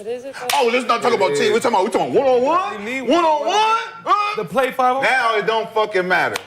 Now we talk about the nigga and it don't fucking matter. One-on-one don't matter because it ain't real basketball no more. Y'all get the fuck out of here. To him. You know who the number one king was? Mike. That's what I'm saying. You know who the number one? Spencer Dinwiddie. Motherfuckers didn't question it. You know. No, he didn't say Kobe. No, everybody knows. Everybody knows. Before Mike, Before before Michael Jordan came in and created this, we see you as an individual. Who was the one-on-one king then? There wasn't. Isaiah Thomas. Oh, so because it was just pure basketball. No, it's because there wasn't one. Because it was pure basketball. Because people play basketball. No one claimed king. That's why Mike was able to just step right into that. They played basketball. So we heard him scream out Larry Bird just a minute ago, but all of a sudden now Michael Jordan. Why you didn't play this before? I would have used this. No, I'm just saying. Listen, you got to go do your job, Craig. It ain't my fault. We're not done. So the conversation is about one-on-one basketball player versus a real basketball player, which is what Gilbert Arenas was trying to explain. But we're not done. We got some more guys who love this one-on-one conversation. Let's let Nick Young continue and watch how he gets exposed because, again, they don't know the idea of what it is to be a basketball player. They think playing one-on-one is actual basketball. But let's let them continue. Again, we're not going to talk as GOAT James Kingdom because we don't play, right, Brandon? We're not basketball players. Let's let NBA players explain to you, and let's see who has a better argument, whether we're talking about one-on-one versus being a basketball player. If you could play one-on-one, you could play 5-on-5. No, you cannot. In the NBA, not everybody. If I'm playing one-on-one, I can't play 5-on-5. Not everybody, Nick. What's the difference? I can't put the ball no? No, because it has. Because you ain't got the ball all the time. You ain't got the ball all the time. You don't know how to move the ball. It don't matter. Maybe you don't know how to move. Somebody got to give it to you. If I can shoot, I can shoot. When you pass it to me, right? Yeah. That's just shoot. If I can shoot the ball, if you pass it to me, I can't do what I'm doing in one-on-one. You have to be able Can I to ask you a question? So if I tell you to go stand on the court, if I draw a play up, right, and I tell you to go stand your ass in the corner, and you cut back door. That ain't got nothing to do with one-on-one. That ain't no one-on-one. It's like playing basketball. So we talking about, he said if you can play one-on-one, you can play basketball. Yes, you can. I'm giving the reason that you can't. Because if I drew a fucking play up, told you to go stand in the corner, that ain't got shit to do with playing one-on-one. But everybody in the NBA, everybody... You telling me? I mean, you're dumb. I'm just standing in the corner. No, and I said you go back door. Listen to the whole statement. Listen to what I just said. But you acting like they don't know comments. We like, can do both. You tell me to stand, I can't stand. I know. Listen, I know. Hey, guess what? If I can get a bucket, I can get a bucket anywhere in the world. Anywhere in the world. How many people that can get a bucket that ain't played in the NBA that you know? A lot. So how many people in the NBA can get a motherfucking bucket, but they can't? They don't court because they don't know how to function with the other people. So, ladies and gentlemen, as you can see, when Kenyon Martin posed that question about standing in the corner and doing a backdoor cut, the only two people who didn't understand what he was talking about and completely was flabbergasted were the two Zesty Jeffries, Mr. Rashad McZesty and Nick Young, because all they do is play one-on-one basketball. That's why their careers didn't last that long. They couldn't play the game of basketball like the way Gilbert Arenas and Kenyon Martin is saying, where you have to play 5-on-5. You have to know how to play the game. This idea of one-on-one basketball makes you the better player is completely baffling to me. I don't know where it comes from. Well, I know where it comes from. Zesty Jeffries, because that's what Michael Jordan did. That's why they always tell you no one ever outscored or outplayed Michael Jordan. They think basketball is a one-on-one game. That's not how you play the basketball. And Brandon, who's played basketball at the highest level in college as well, can tell you this. Brandon, what is better, being a one-on-one player or being a basketball player? To play 5-on-5, you got to be a basketball player. There's a lot of everyone's a one-on-one player, but even the best one-on-one player gets less minute than someone who just knows their like role on the court, anyways. So Nick Young did play 12 years in the league, and he was productive. But Rashad McCants, I don't know what's wrong. I think he just be saying shit just to say it. I don't think he knows what the hell he's talking about half the time. He's just a hater, but. No, this idea that is not a Zesty Jeffrey. They just don't agree with what he's saying. He's a Zesty Jeffrey. His name is He think Kobe better than Jordan. He think LeBron is the GOAT. I mean, he never said. I don't know why. Just because why you call it Nick Young a Zesty Jeffrey anyway? Who, Nick Young? Yeah, because I've never heard Nick Young talk great about LeBron like that. Never. He always talks great about LeBron. Yeah, he does all the time. Yes, he does, Johnny. He does a lot. He does a lot. I've never heard. He actually, to be honest with you, Johnny, he don't have Jordan as the GOAT. Like he don't rate. He actually thinks Kobe and LeBron are better. Yeah, he does. Being a Zesty Jeffrey doesn't mean you have LeBron James as the GOAT. It's believing the Zesty Jeffrey lies. Like no, Nick Young was. No, that's not Nick Young. Yeah, Nick Young was one-on-one player. Nick Young was just arguing about once you give me the ball, can I shoot? He forgets that. How are you going to get the ball? Have you seen him play before? He don't pass the ball. He don't pass the ball. That's why. That's my point. No matter how great you are as a one-on-one player, like these guys were saying, you don't know how to play the game of basketball. If we put you on a 5-on-5 settings, you're not going to make smart decisions. You're not going to be able to do it. None of that's going to matter. None of that's going to matter. None of that's going to ever matter when you're playing 5-on-5 when there's 4 other guys or 9 other guys on the basketball court. So Nick Young can say whatever he wants to, and they can say that one-on-one basketball makes you better all of a sudden, when in reality, ain't nobody stopping no big man. Once the big man gets the ball, how are you going to stop him? Michael Jordan's not beating nobody in one-on-one that's bigger than him. Simple and plain. And we just heard Ron Harper talk about, I used to give you the business. They want to bring up Dwayne Wade and Michael Beasley. I guarantee you Dwayne Wade and Michael Beasley is more skilled and better basketball players than damn Ron Harper. Now, Ron Harper was hooping, Kobe was losing to John Sally. I don't want to do enough research. I know enough research to know that Michael Beasley and Dwayne Wade are better at the game of basketball than Ron Harper. Michael Beasley is not a better basketball player. He's not a better basketball player than Ron Harper. Ron Harper would have annihilated Beasley. Michael Beasley is the one-on-one player you talking about. Yeah. Michael Beasley is a one-on-one player. That's exactly what Michael Beasley is. It's the reason why Michael Beasley is the reason why he was on the end of the bench. It was a reason why Michael Beasley was on the end of the bench. Right? Y'all talking, y'all know. Yeah, but they just talking about. They only talking about one-on-one. They're not talking about. It doesn't matter about. It's no such thing as one-on-one in fucking basketball. That's the point. That's the way I'm just explaining to you. I guarantee you, Michael Beasley's not losing one-on-one to Ron Harper. Michael Beasley, that's dumb as hell. Because he's not losing one-on-one. He's a one-on-one specialist. He's not going to lose one-on-one to Ron Harper. How you going to jump in the conversation and then talking about what we're talking about? Exactly. We're talking about one-on-one. Another what's the point?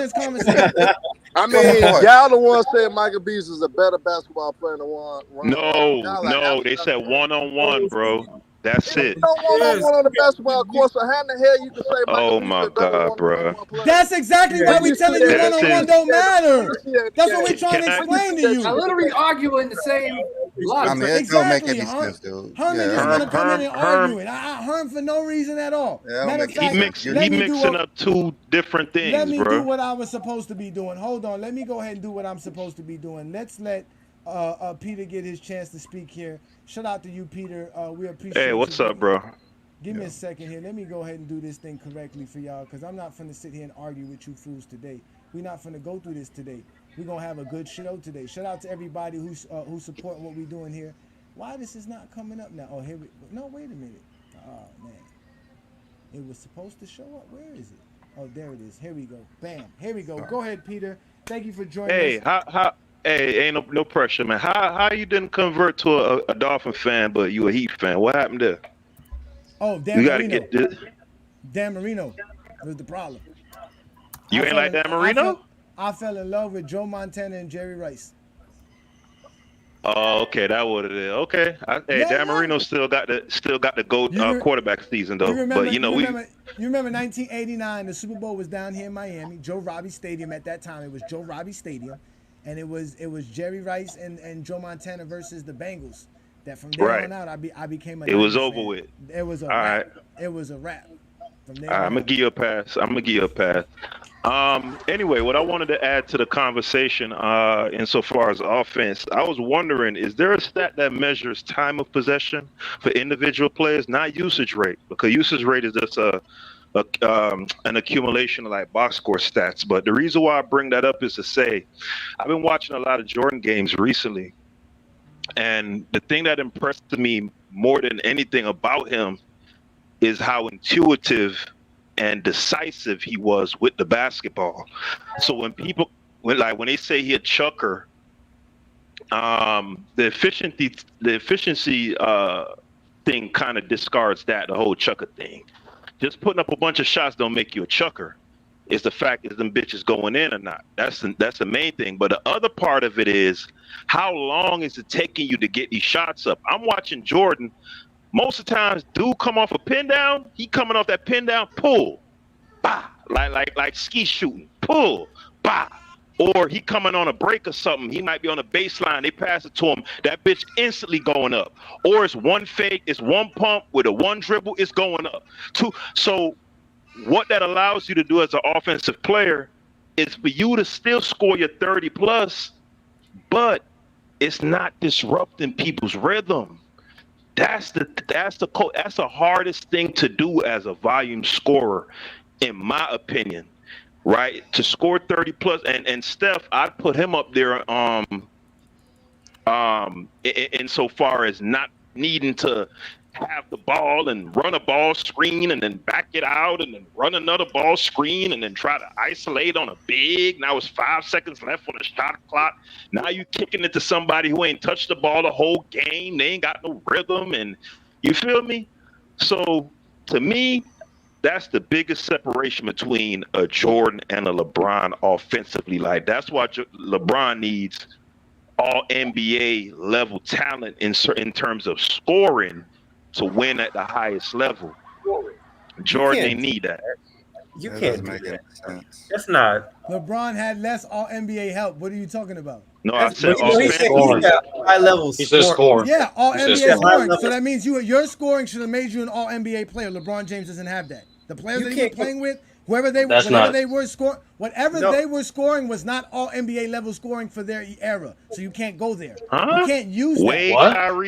Kyrie Irving's 23 and points AD? per game never led to being All NBA player. Anthony Davis made the All NBA team 2 times out of the 5 years he played with LeBron James. That means his scoring was not All NBA scoring for 3 out of the 5 years.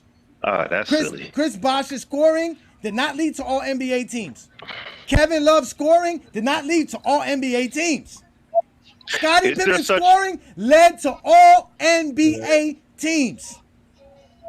Hey, does that stat Scott, exist, though? Does anybody- Kyrie was an All NBA player in 2015, and also there's no one time. No, there is no. I understand that, Johnny. And to answer that brother's question, no, time and possession was not, that tracking stat is not available pre 97.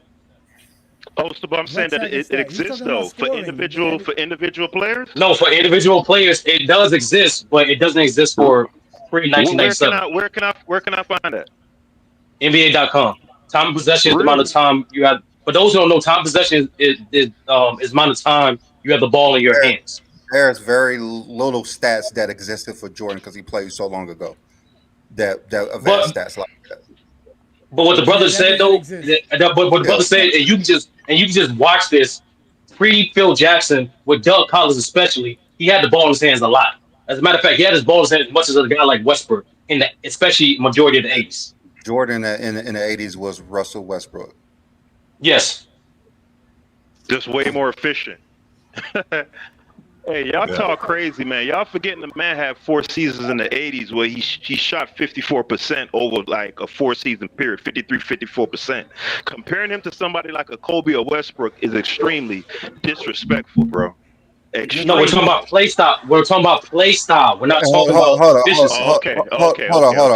Okay. So I got a question. Why is it disrespectful to compare Jordan to Kobe? Because he's leaps and bounds more efficient than Kobe. Leaps and bounds. I just explained to you.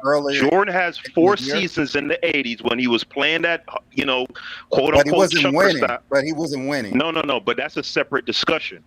We're evaluating. You asked me a question. Why do I hold Jordan in such high regard more than Kobe, right? And the separation is the efficiency. Whether the team won or not, that's a separate discussion. Again, Jordan has 4 seasons where he was at like 53 to 54% for 4 seasons on high volume scoring, 37, 35, 33 points. Like Kobe nowhere close. And then if you want to go to playoff scoring, the separation gets even wider. It's not.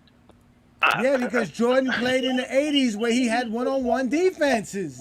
Kobe Bryant and Russell Westbrook never saw defenses like that, man. That's what y'all fail to realize. That's not excuses. Craig, that is an excuse. Craig, that is an excuse. Okay, just started. Y'all be quiet. Every time it's only Jordan. Y'all gotta use everything but what Jordan did. It's because of the place. So nobody say he's saying no. He said it is disrespectful to compare Kobe Bryant to Michael Jordan. That part of the that's what I'm talking about. No one is saying Kobe Bryant is more efficient than Michael Jordan earlier in his career, but later in Jordan's career and Kobe's career, they were almost identical. No. Jordan He's not talking about Jordan's late career. He's talking about Jordan's early career. Jordan earlier in his career. That's when he wasn't that efficient as a basketball player in general. But when he was winning, and he was the Jordan we all know, he was just as efficient as Kobe Bryant. No, he was not. Jordan was the first 3P. Jordan shot like 52% from the field. Kobe was at like 44.5%. Like the playoffs again, the numbers don't back that up at all. But isn't this the same guy that was talking about time of possession? No, he asked a question. He asked a question of time possession. But the only reason why you would ask about time, do you factor in time possession, is if you're knowledgeable of the nuances of the game. So how you can't recognize that the 2000s pace and defenses are much more intense than the 90s? I'm lost here. No. Listen, I'm fully aware because prior to the 04-05 offseason, there was no freedom of movement rules. So, and on top of that, it was no illegal defense. So the combination of those two things made the late 90s and the early 2000s one of the slowest pace, most physical. I get it. Even with all that factored in, and the case study that I used to kind of offset that argument is what Dwayne Wade was able to do in 04-05. And even in 05-06, when they opened the game up, Kobe still shot only 45% to average that 35 that he averaged. You feel me? So my argument, if Wade could do what he did in 04-05, particularly in the playoffs against the same Pistons team that pretty much completely shut down Kobe, I have no doubt in my mind a player with the similar quickness and explosiveness in a Jordan, but with a much better catch and shoot game, much better overall shooting game than a Wade, would be at least he would be more successful than Wade. Kobe. Sturdy, you can correct me on D Wade's true shooting, but if I'm correct, Kobe was like damn near +4 true shooting while also averaging 35. Kobe's and Wade. Kobe's and Wade true shooting is about the same.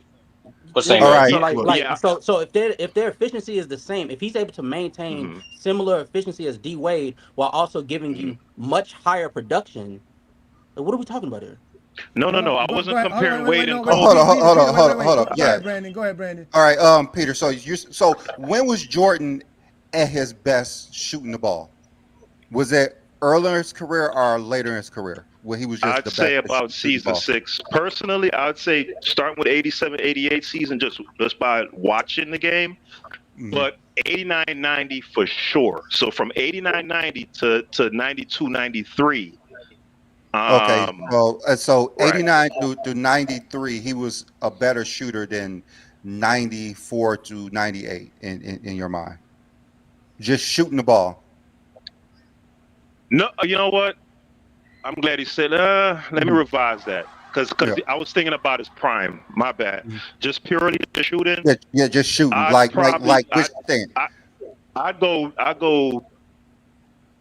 92. So the 91, 92 season to 96, 97. So 98, you're not saying he was a great shooter in 98, or he wasn't at his best. He was still very good, but you asked me what I would consider as like his absolute best shooting seasons. Those would be the five seasons, because his 96, 97 is just off the charts. It's crazy. And the other years, of course, I'm extrapolating because those stats weren't tracked. We do have shot charts from Real GM. Like in 92, they had 55 games regular season, 22 games playoffs. So a lot of that is extrapolation. 97 is the only year we have like the actual numbers for the whole season. Okay. Brandon. Yeah. Really fast, just because I'm gonna give or take that I gotta go. So just to kind of piggyback off of that really fast, so I don't think he was meant as like a disrespect to like compare Jordan and Kobe in general. But like Kobe's best shooting season was in 02 when he shot just under 47%. Dwayne Wade played in the same era, basically, or when it was the toughest, right? And like when they were both relatively going to take their same shots per game, Dwayne Wade was wildly more efficient. Well, like 2-3 more efficient on average than Kobe, doing the same thing, leading the team from the front. Like he was a better shooter than Kobe. Like he had better shot selection. He was able to a little bit quicker. Those are the reasons why Kobe played a lot more hero ball than Dwayne Wade. Now Jordan, I don't. For the people in the chat, I do not care about defensive schemes, schematics. The mark of a good scorer is if you're able to shoot well above your league average, regardless of era. That's why you see Adrian Dantley was so good, even though the 80s had was like 48% field percentage. He shot like 55% like during his prime. Same thing with a guy like Alex English. All these people managed to be hyper efficient relative to the people around you. That's the mark of a great scorer. Kobe Bryant shot basically exactly league average. Like if you're just talking like nuts and bolts, during like the 2000s, like he was good, but like he was a volume scorer and it showed. But the best scorers shoot well above league average because they're just better at the art of, what's it like the best footwork. They have better shot selection. They're better at the team offense, offensive scheme, things like that. So that's why Michael Jordan was obviously a better scorer than Kobe Bryant, because not only did he have a better technique, better touch on his shot, he was just better at all the things than Kobe too. And he didn't play. As much hero, but like, and for those things that like he wasn't as pure. Jordan ruined the game because of like where was that same energy when Elgin Baylor was taking like 39 or was taking like almost 30 shots a game like the first 5 years of his career. Wilt Chamberlain was taking like 32. Like all these guys, that was your pure basketball. And those guys are chucking up 40 shots a game. Come on, Mike didn't start that trend. He was just the last one who've done it. Okay. All right. Yeah, that makes no one's saying that Kobe Bryant is a better shooter than Can I ask two perfect questions? Let me. No. I'm finished. All right. Yeah. So I'm looking at the true shooting percentage, which is field goals, free throws, and three pointers. So I'm going to look from 1991 to 98. Jordan's true shooting percentage was 56.2%, and that's 1, 2, 3, 4, 5, 6 years. So we take 2003 to 2013, which is about a 10-year. Kobe was 55.8. So they're almost the same shooting the ball efficiency throughout the game for those from Jordan 6 years and Kobe Bryant 10 years. So this notion that Michael Jordan was this super efficient player than Kobe Bryant just never makes sense to me because I could look at stats and I could see that. True shooting is three. Nothing. True shooting is three cards. Yeah, Let me tell you it means something. nothing now. It means how efficient you are throughout the game. True shooting is 3-card Monty. Okay, it's something somebody came up with to overvalue the 3-point shot. That's all that shit is. Overvalue it it's now. smoke and mirrors. No, it's not. Yeah, okay. Yes. It's very important to see how efficient you are. And plus, for like one thing, Travis says Kevin Durant is the greatest scorer of all time because of how efficient he is shooting the ball. Now, all of a sudden, true shooting does not matter to Travis. It just don't make any sense. That's how not does that not matter to like you now? Hold on, before we get to that, I gotta what's the question? Hold on, no, I gotta address this right here because Herman's all upset because he came up here to have an argument just to have an argument when all he was doing was he was agreeing with what you. he said. Yeah. Exactly. He said, y'all don't know basketball. I want to smoke with Herman B. Lee, A. Johnny in a debate. You could come up and we'll give it to you right now. You are sitting here want to argue about nothing. You don't know basketball. You just want to argue. You already know you don't want the smoke. I want the smoke when it's debating basketball. I can't be beaten. You can't be beaten when you have your little crew on FYF, when you only need 4 people to win a debate. Let's keep it real. You're not winning a debate with everybody. You're winning a debate because you have a special panel of 6 people and then a special guest. That doesn't mean you won a debate because 4 people voted for you to win a debate. We can choose a topic. The topic is today's topic. What's better, one-on-one or a basketball player? And you already agreed being a basketball player. So what do you want to argue with us today for? Instead of coming up here and having a good take, you want to come up here and argue. We don't want to argue. We want to talk basketball. And you already agreed being a basketball player is more important and better than being a one-on-one player. That's exactly what you stated. Those are your words. So if you want the smoke, set it up. Because all I do is roll up. I don't hold up, I roll up. And I'm always ready for the smoke. Guys later. Yeah, peace, right, Craig. Craig. Peace, Craig. Peace, Craig. Have a good day, Craig. We'll bring up some more people and we can have a conversation because like I said, I'm ready to go. Y'all not playing with me today. I want all the smoke. A Johnny should want a rematch. Are you Rematch for saying what? that right now or something? 65% of the people in the chat line said, hey, Johnny won. 4 people said you won and I lost a debate. That's not winning a debate or losing a debate, my friend. You're not going to win on any other platform. You only win on FYF because you get your little cronies to help vote for your special guests. That's not how you win a debate. You don't provide information. You just came up here and argued for no reason. Have them come on up. Have them come on up. Well, to be fair, I'll put the link up. I like the smoke. I'm ready to roll up and smoke a pack of Hollywood Herman today. What is he talking about? All right. Hey, Johnny, you should never say that statement ever again. You should never say that statement ever again. Wait. Let's let Casual up because Casual had something to say. Shout out to you, Casual. Y'all make sure to check out the Casual. I'm sorry, I hit the wrong button. Shout out to you, Casual. What you got for today's topic, sir? As far as the basketball 1v1, I think like anybody that appreciates the game of basketball will just say playing basketball in its purest form is the way to go. Travis, what year D Wade were you referencing when you said that he was wildly more efficient than Kobe? Generally his entire career. I mean, look at Kobe's best career again was in 02, and he shot under 47% from the field, or it was like 46.9 or something. Wade was better virtually every single year than Kobe, except for like his last 3 years in the league. Wait, but if you're giving D Wade his any of his best years, why would you go to 02 for Kobe? Like that's not because that was Kobe's best year. You think 2002 was Kobe's best year? From a field goal percentage standpoint, yes. From a field goal percentage. Wait, why are you going off a field goal percentage though? So they played in the same exact era. Why wouldn't you? No, not necessarily. The early 2000s, in which 2002 Kobe was playing in, the defensive intensity was like much more egregious than D Wade's defense. The defense that he was facing in 2006. D Wade came in 03. Huh? Yeah, D Wade came in the league in 03. Do you want 03, 04? They didn't come in at the same time, but like you want 03, That's 04 what he's D-Wade, that's not his talking best about. record though. 2002, So it was like the 03. lowest scoring league up until, or like in history up until what, like 2010, where it started to increase. Say it again. 2007. So it started to increase. The points per game went up like slightly, or they started to crescendo. It was like 05. It was 2000. like 05. It was like 05, 06, 07. It was like in between those seasons. Oh, seven. It was 07. D-Wade came into the lowest scoring league in like just the same time where it was Kobe. It may have been from like 96 on, but Kobe wasn't starting his first couple of years. Like his shots didn't, or per game didn't stabilize until what, like 2001, where he was like a bona fide second fiddle to Shaq. Yeah, 01. So I mean, like you can talk about true shooting percentage, but Wade was taking just as many threes as Kobe. They're on similar percentage. Did he take No. Kobe for their careers Kobe almost the same. shot.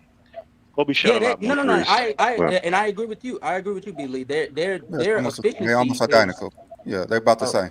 Yeah, they're about the same. That's why, like when Travis said he was wildly more efficient than Kobe. It's Yeah, like, this thing about Kobe in that not era? being efficient is ridiculous. In that era, as a guard, and you're a guard, Even right? for You're a that shooting guard just era. like Kobe. You're a shooting guard just like Kobe. You're taking the same amount of shots as him, and you're like 3 to 4% You're better. not taking the same amount of shots as Kobe, nor are you taking the What? same. Nor are you Amount saying of free taking the same. throws, Nor you, everything. yeah. He was taking more free throws than Kobe, but you weren't taking. You weren't No, taking. their field goal attempts were around the What are you talking same. about? Dwayne Wade's field goal percentage was the same. It's like 17 to 19 from like, was it 05 up until But those aren't. like But that's basically not the until same. LeBron joined the 17 to team? 19. 17. You saying 17 to 19 for D Wade and 17 to 19 for Kobe, or you saying 17 for D Wade and 19 for Kobe? No, I'm saying between 17 to 19 shots per game. That's what D Wade was averaging basically when he came into the league up until when LeBron joined. So for a solid 8 years, You said him and up until Kobe, LeBron came. yeah, and then it Okay. leveled off until like 15, until like his career was ending. But Mhm. Prime Wade was throwing up between 18 and 19 shots a game, just like Prime Kobe was. But Kobe it- averaged a little bit more shots. Oh, go ahead. Huh? Go ahead. I'll let you finish. No, so I mean, their careers are very similar. That's why it's a good comparison. It wasn't like one player was doing something a lot more. They had like their shots per game were very comparable. So was their era. And again, Wade was just flat out the better shooter. Kobe shot a slightly better three ball than him. But other than that, Wade was again just a better overall scorer from an efficiency Free standpoint. throws, the free throws boost Kobe a lot too, yeah. because Free throws, because Kobe was getting in the line. Kobe was making more free throws, a better 3-point percentage. Like Kobe Bryant was just as efficient on the floor. Yeah, like like I understand like D Wade taking 17 to 19 shots similar, it can be viewed as similar to Kobe on face value, but when you take into account the shots that they were taking, where they were taking those shots, the quality of production that was coming within those shots, no, it's Kobe, especially when you take into quality of account production. What do you mean? especially when you take Quality into of production, account that's Kobe especially was when you definitely taking taking more shots than Wade. He was definitely taking more shots than Wade. I don't know especially where this notion that Wade was taking. I think the they same as balanced Kobe. it out from 2008 to like 2013. It's sort of like his shot Yeah, attempts go down. Travis used his attempts before 2011. That's But what he's that saying. and Travis using those attempts.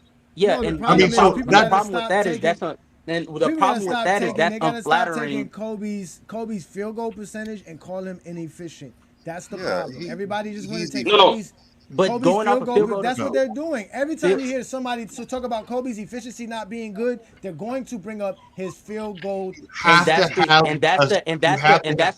myth that needs to like somebody needs to bust it on this channel, or I will do it Yeah, personally. no, that's the We already only did that. reason. Yeah, field so we've goal been That's did the that. only We've been reason did to that. say Kobe is not that great. We Is to talk about his field goal percentage. Casual. I We just just wanna said, say- wait, casual. We Oh, just go ahead. said that if Kobe was playing in 1988, his field goal percentage gonna be 54% as well.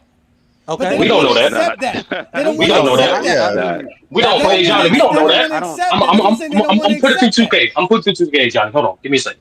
That's what I'm hold on, saying. hold on, 30. I just want to say this: field goal percentage is not efficiency; it's accuracy.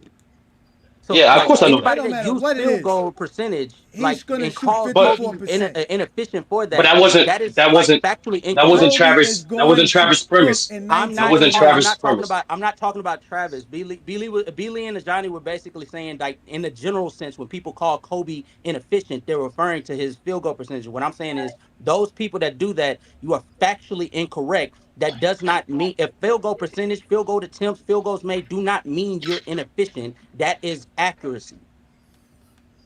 So that's that's for why I said that. efficiency, That's all I then was you saying. have to have a baseline. You have to have some sort of a measurement that you use. There is no a criteria measurement. to establish what your It's relative. It's relative to Travis. Stick with your original premise.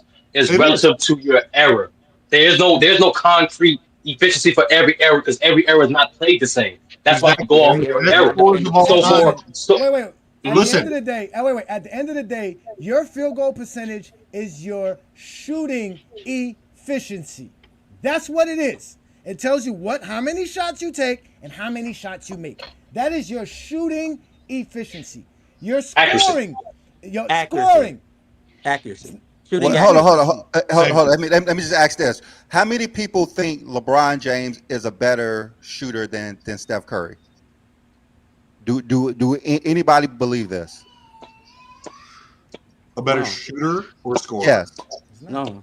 Shooting the basketball. Do anybody believe LeBron James is more efficient shooting the ball than Steph Curry? No, it's crazy because all right. So why are you stuck on this field goal percentage when LeBron James' field goal percentage is higher than Steph Curry? And Larry Bird and a lot of. This for Travis or just for the panel? No, we're just talking about in general. Again, your scoring efficiency is based on your true shooting, which measures how many points you put up compared to how many shots you take or free throw attempts you take. Those are the only two efficiency stats that we have that can help us understand that. No, that's EG. We can do that for anybody in NBA history. That's how it works. All this other extra stuff that y'all love to just add, y'all need to stop. It just needs to stop. That's where it stops in GOAT James Kingdom. Because all this started with Zesty Jeffries, who have to make up shit because the numbers don't match. And I'm gonna give you a perfect example of what I mean about numbers don't match. I'm gonna give y'all a perfect example when they want to get upset, right? We always hear about triple level scores. All this other, you gotta be a 3-level score. 3-level score. I want to hear a 3-level score, right? Well, if we go to 3-level scoring, why is LeBron James not a better 3-level scorer than these guys? Because he's more efficient than these guys when it comes to being a 3-point shooter and at the rim, and he's obviously not better than them in the mid-range. So the 3 levels is getting at the rim, shooting mid-range, or shooting 3-pointers. But the numbers, they don't like the numbers. The numbers don't fit your category. The numbers don't make you sit well because you got to make shit up to make Kobe Bryant and Michael Jordan better than what they really were. If we really want to take I agree with that Kobe thing. Listen, if we really wanted to take it to 3-level scoring, none of these guys are top 5 in NBA history. When we're talking about your efficiency, even if you want to go to points or scores, baskets made, in reality, LeBron James is the only player with over 2,000 dunks and over 2,000 3-pointers made in his career. So that gives you the idea of why he's so high when we go to those categories. Plus, he has almost 3,000 mid-range jumpers made in his career. There's other players who have more than that. That's what you guys fail to realize. At the end of the day, the numbers tell us all we need to know. All this other extra shit you guys want to add to this shit is motherfucking decorations. It's like toppers on a cake. Don't mean shit. I want to know what the cake tastes like. And the cake tastes good when you have stats and accolades and numbers that tell you to understand what we're talking about. So yes, Kobe shot 45% as efficient-wise, but that's not bad. Because when you look at all other shooting guards... No, you look at all other shooting guards, he's efficient. He's one of the most efficient shooting guards in NBA history as well, on top of that. So you I don't know about that part. Yes, no, it's definitely not bad. No, compared to other shooting guards, your Vinces and your Hardens, compared to your James Harden, your Ray Allens, he's not more efficient than those guys, Johnny. I'm sorry. Well, you're doing the true shooting, but what Johnny is basically all right. Listen, I believe Ray most Allen people shot have 45%, 44% for his career. Right, what y'all talking I about? believe he's. Oh, what happened to the other levels, Johnny? What happened to the other levels? But that's what y'all use against Kobe. That's what y'all use against Kobe. You see how I'm saying? You see how he said how quickly numbers don't matter to y'all? Because when I throw you Ray Allen's number, now all of a sudden you have to readjust your thoughts. Well, damn, I thought Ray Allen was more efficient. He ain't. No, he is more efficient. Oh my God, he's going by true shooting, Johnny. But no, let me say this real I'm quick. going by what y'all don't go to true shooting and say Kobe's inefficient. Y'all go to his 45% field goal percentage. And a lot of the shooting guards that y'all love to talk about shoot about 44%. The only players who shoot better than Kobe Bryant in these categories are like Dwayne Wade, who shoots like 47%. Even if we go to Harden shoots like 44%. Barely. Because Michael Jordan played in the 80s. That was barely. It don't matter where he played. He did it. Right, John? It don't matter. Now when he plays, don't matter. I don't. Hey, John, that's what I keep telling people. People keep trying to punish players for the era they played in. I'm not punishing no players because you're using Michael Jordan, who is the extreme at greatness and he's a shooter. But that's what Peter. That was Peter was referring to. That's how we got to here. Him and George Gorvin are the only guys that shoot close to 50% when you're talking about shooting guards. The rest of them shoot around 45%. Right, that's right. That's correct. But remember, all right, Kobe is with most people's list a top 10 dude, right? So when we comparing the best of the best to the best of the best, we're really splitting hairs. So when I say that Jordan is way more efficient or way more accurate, whatever, adjective you want to use, that's not saying that Kobe is bad. It's just saying that Jordan is in a separate tier from him.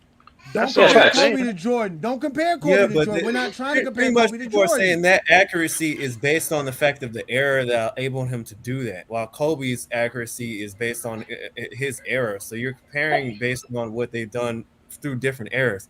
This just sounds like a very complex issue. No, it's not. It gets complex. It's not complex. It gets complex when we try to give Kobe Bryant sympathy points.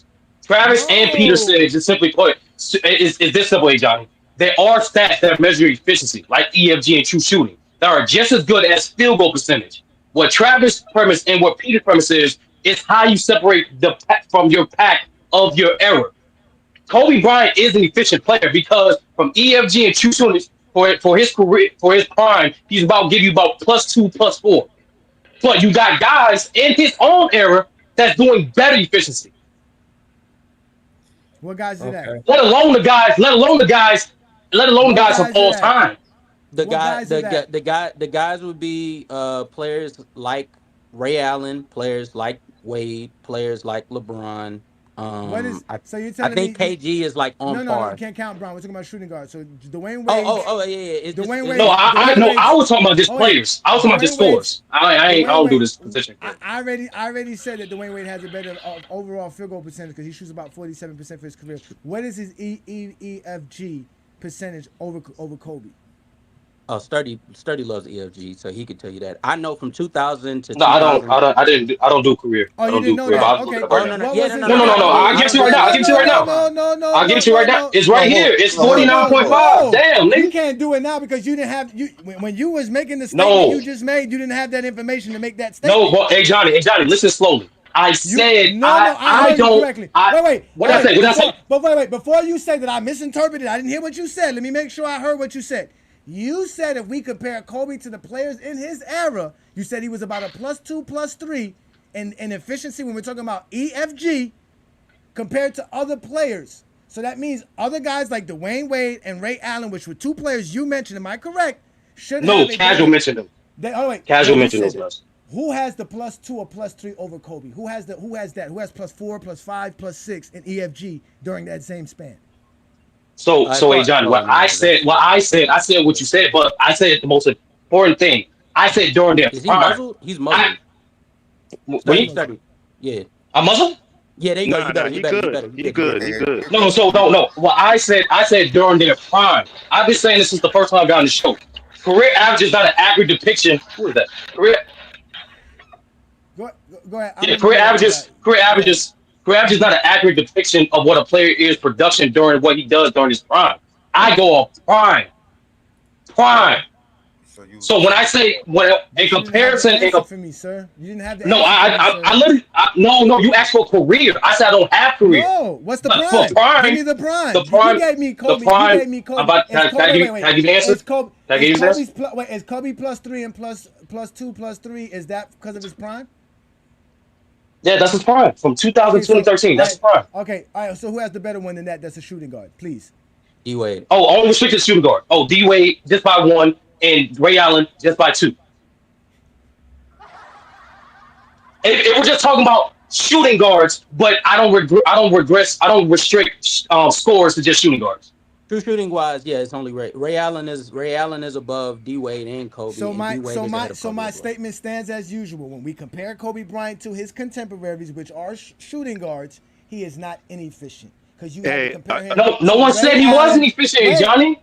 Wait, that's the argument we're having here. No, we're not. I keep telling you that. John, let me say this one more time. No. We're going to keep it moving. Let's let Ruddy Hood Sports get his take in because Ruddy Hood Sports have been giving us a super chat. Shout out to you. Let's start off with your first super chat, Ruddy Hood Sports. You said that LBJ is the #1 offensive player of all time, hands down. I agree with you as well with that one. That's a great take. Your second take was they said one-on-one as if LeBron isn't the beast in isolation. I agree with you as well. LeBron James has never seen one-on-one basketball since 2007. So what is your take for the conversation we had today? Thank you again for joining us, brother. We appreciate you. What's good, Ruddy Hood Sports?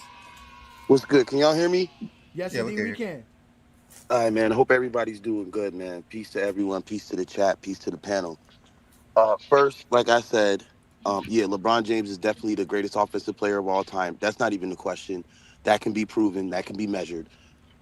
Second thing is that when it comes to the thing about efficiency, field goal percentage does define efficiency. Can you guys hear me? Yeah, we hear you. Go you guys ahead, can still hear me? Yeah, So if you look at the definition of efficiency or efficient, it is achieving maximum productivity with minimum wasted effort or expense, right? So according to the very definition of efficiency, it can be defined by your field goal percentage. It is not just accuracy. That, for me, I got to push back on that. That's crazy. Your efficiency, if someone hits 20 shots on 20 attempts, that's going to reflect on their field goal percentage. If you get 3 buckets on 10 attempts, that's going to reflect on your field goal percentage. If you hit 7 out of 10, that will reflect on your field goal percentage. And obviously, 7 out of 10, right? Minimum effort, right? It takes more effort to score 20 points on 20 shots. That's a lot of effort. That's the type of effort that Jordan put up when he was taking all the shots. He was a high volume scorer. Look at someone like DeAndre Jordan, right? Low volume scorer. So we're not going to really consider him amongst the greats of scorers. But for the shots that he does take, he's very efficient because he shoots 67% from the field. You feel me? So anyone who wants to say that your field goal percentage is defining accuracy, I honestly believe that's a bunch of bullshit. But I honestly believe that your field goal percentage actually defines efficiency way more than it could ever define accuracy. But that's all I had to say. I just had to chime in on that. And the last thing too, and I just want to say this too, about the debate thing. You know, I'm subscribed to Herm's channel. He's cool to me. But when you have a debate, one of the main points is to state your claim and to be able to articulate and translate that claim to the audience. You cannot then rely on narrative and intangibles without any statistical proof, without any evidence to say that and think that you want to debate. You have to be able to offer all those things. You have to be able to offer statistical evidence, right, to support your claim, and then you can go into the intangibles and different things like that. And when I watched that debate between who adjusted more, who adapted more to the game and things like that between Kobe and LeBron, I was flabbergasted, bro. I couldn't believe that Herm actually got up there and was spitting a bunch of intangibles and a bunch of narratives, and Kobe had to adjust to Shaq, and he had to adjust it, and offered literally no evidence to support that claim. And this is why I'm the last man that somebody wants to debate, because I'm actually going to bring the evidence, and I'm actually going to bring the facts to support my claim. People need to remember that before they run into a debate. If you're not ready to do that, if you are not ready for that smoke, then you need to quit while you're behind. But that's all I had to say. All right, Ready Hood. I got Can I please questions for you. respond after I Billy? have. After Hey, Billy. After Billy. Can I please respond? Because I was the one that started this. No, Cassie, me oh, first, please. yeah, Let me whatever. respond. I want to respond. No, I'll make it quick. I'll make it quick. Y'all None of quiet y'all as get to hell. respond until I Brandon mean, gets a This chance. because he's Let talking Brandon. about how he feels. I'm like, Come bro, on, we man. talking about factual Give it things. go ahead, Brandon. Go Yeah. ahead, Brandon. Please. All right. We about to get I, out of here. I, Everybody's I gonna don't get their even know last take, and we're gonna what get up that's out of here. about. All right, Ready Hood. You were saying that field goal percentage establishes efficiency. So, are you saying that someone like Shaq is more efficient than Steph Curry because Shaq's field goal percentage is higher? Oh, sorry, I'm still on mute. My bad. Say it one more time, the last part. All right, yeah, you're saying field goal percentage is efficiency. So, are you saying that Shaquille O'Neal is more efficient than Steph Curry shooting the ball? Well, what I'm saying is that efficiency, I mean, field goal percentage defines efficiency way more Mhm. than accuracy. So if you were to say that field goal percentage means accurate, oh, because you're just accurate, no, that's bullshit to me. Okay. Field goal Okay. percentage defines efficiency. So I would say for me, I don't know, man. That's a hard one All right. Yeah. because Okay. So say for instance, This nigga Shaquille said it's that. O'Neal. It's a hard one, B. Lee. It's a hard one. All right. It's a All hard right. one. All right. So y'all can be as mad come as on, y'all come want. on, I'm still, y'all. you can't prove me wrong. Let me ask. Okay, I'm about to prove you wrong. If All B. Lee right. don't So prove you wrong, I promise you I will. Let it so be come casual, on, y'all. chill, Can y'all relax, casual and can straight, y'all relax. relax? Let Brandon get his Okay, take. okay, in. All okay, right. okay. Please, I'll gentlemen, All chill. right. please. Say for instance, Shaq is 10 for 10, and he has 20 points, but he's 0 for 12 in free throws, and Steph Curry is, let's say, 5 for 10, but he's 12 for 12 in free throws, and he has more points, and you cannot handicap Steph Curry from scoring the ball. Who would be more efficient in that game, even though Shaq shot 100% with less points? Who would be more efficient? I'm gonna Yes, in that say game.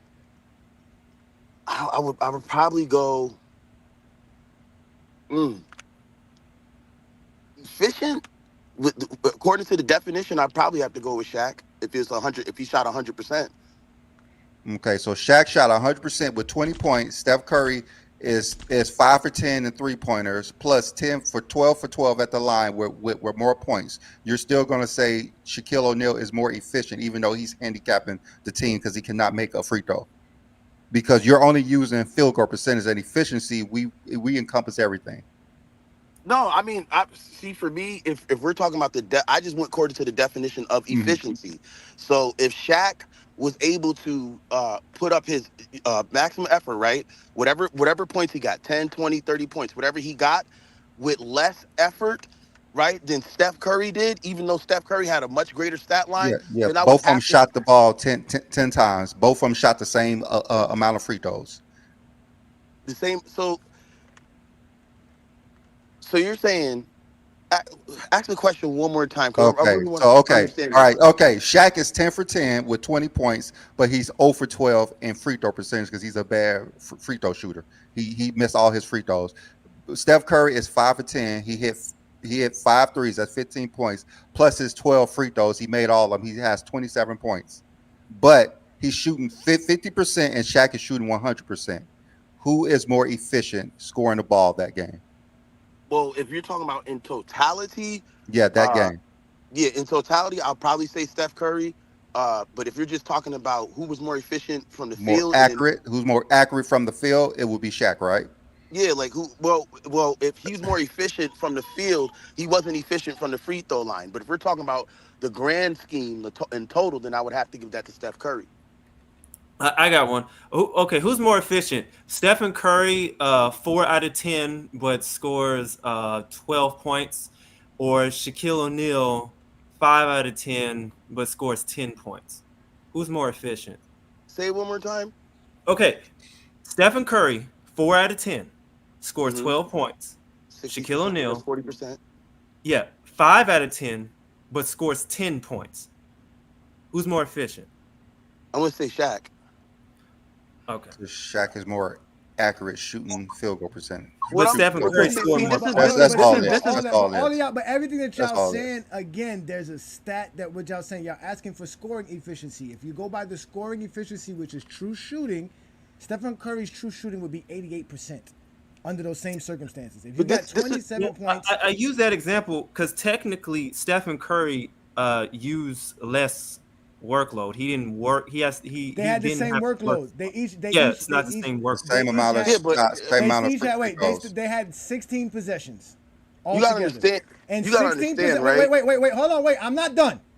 In 16 possessions, Stephen Curry gave you 27 points. Shaq gave you 20 points. By true shooting, Stephen Curry is over 22% higher than Shaq. Shaq's true shooting, which would still be good if he was 10 for 10 from the field and he was over 12 from the free throw line, he would still give you about 65% in true shooting percentage, which is actually good. But Stephen Curry, who's going 5 for 10 from the field, but 12 or 12 from the free throw line and gives you 27 points, would eventually lead to a higher true shooting, which makes him a more efficient scorer than Shaq. But a more efficient shooter? No, because we don't count free throws in shooting. But we do count free throws when we talk about scoring. That's why stats are important to understand. So if you want to talk about efficiency, whether it's scoring or shooting, there's stats to tell us. So when the problem we have is no one says Kobe's not an efficient scorer. They say he's not an efficient shooter. So by that language, we have to go by field goal percentage.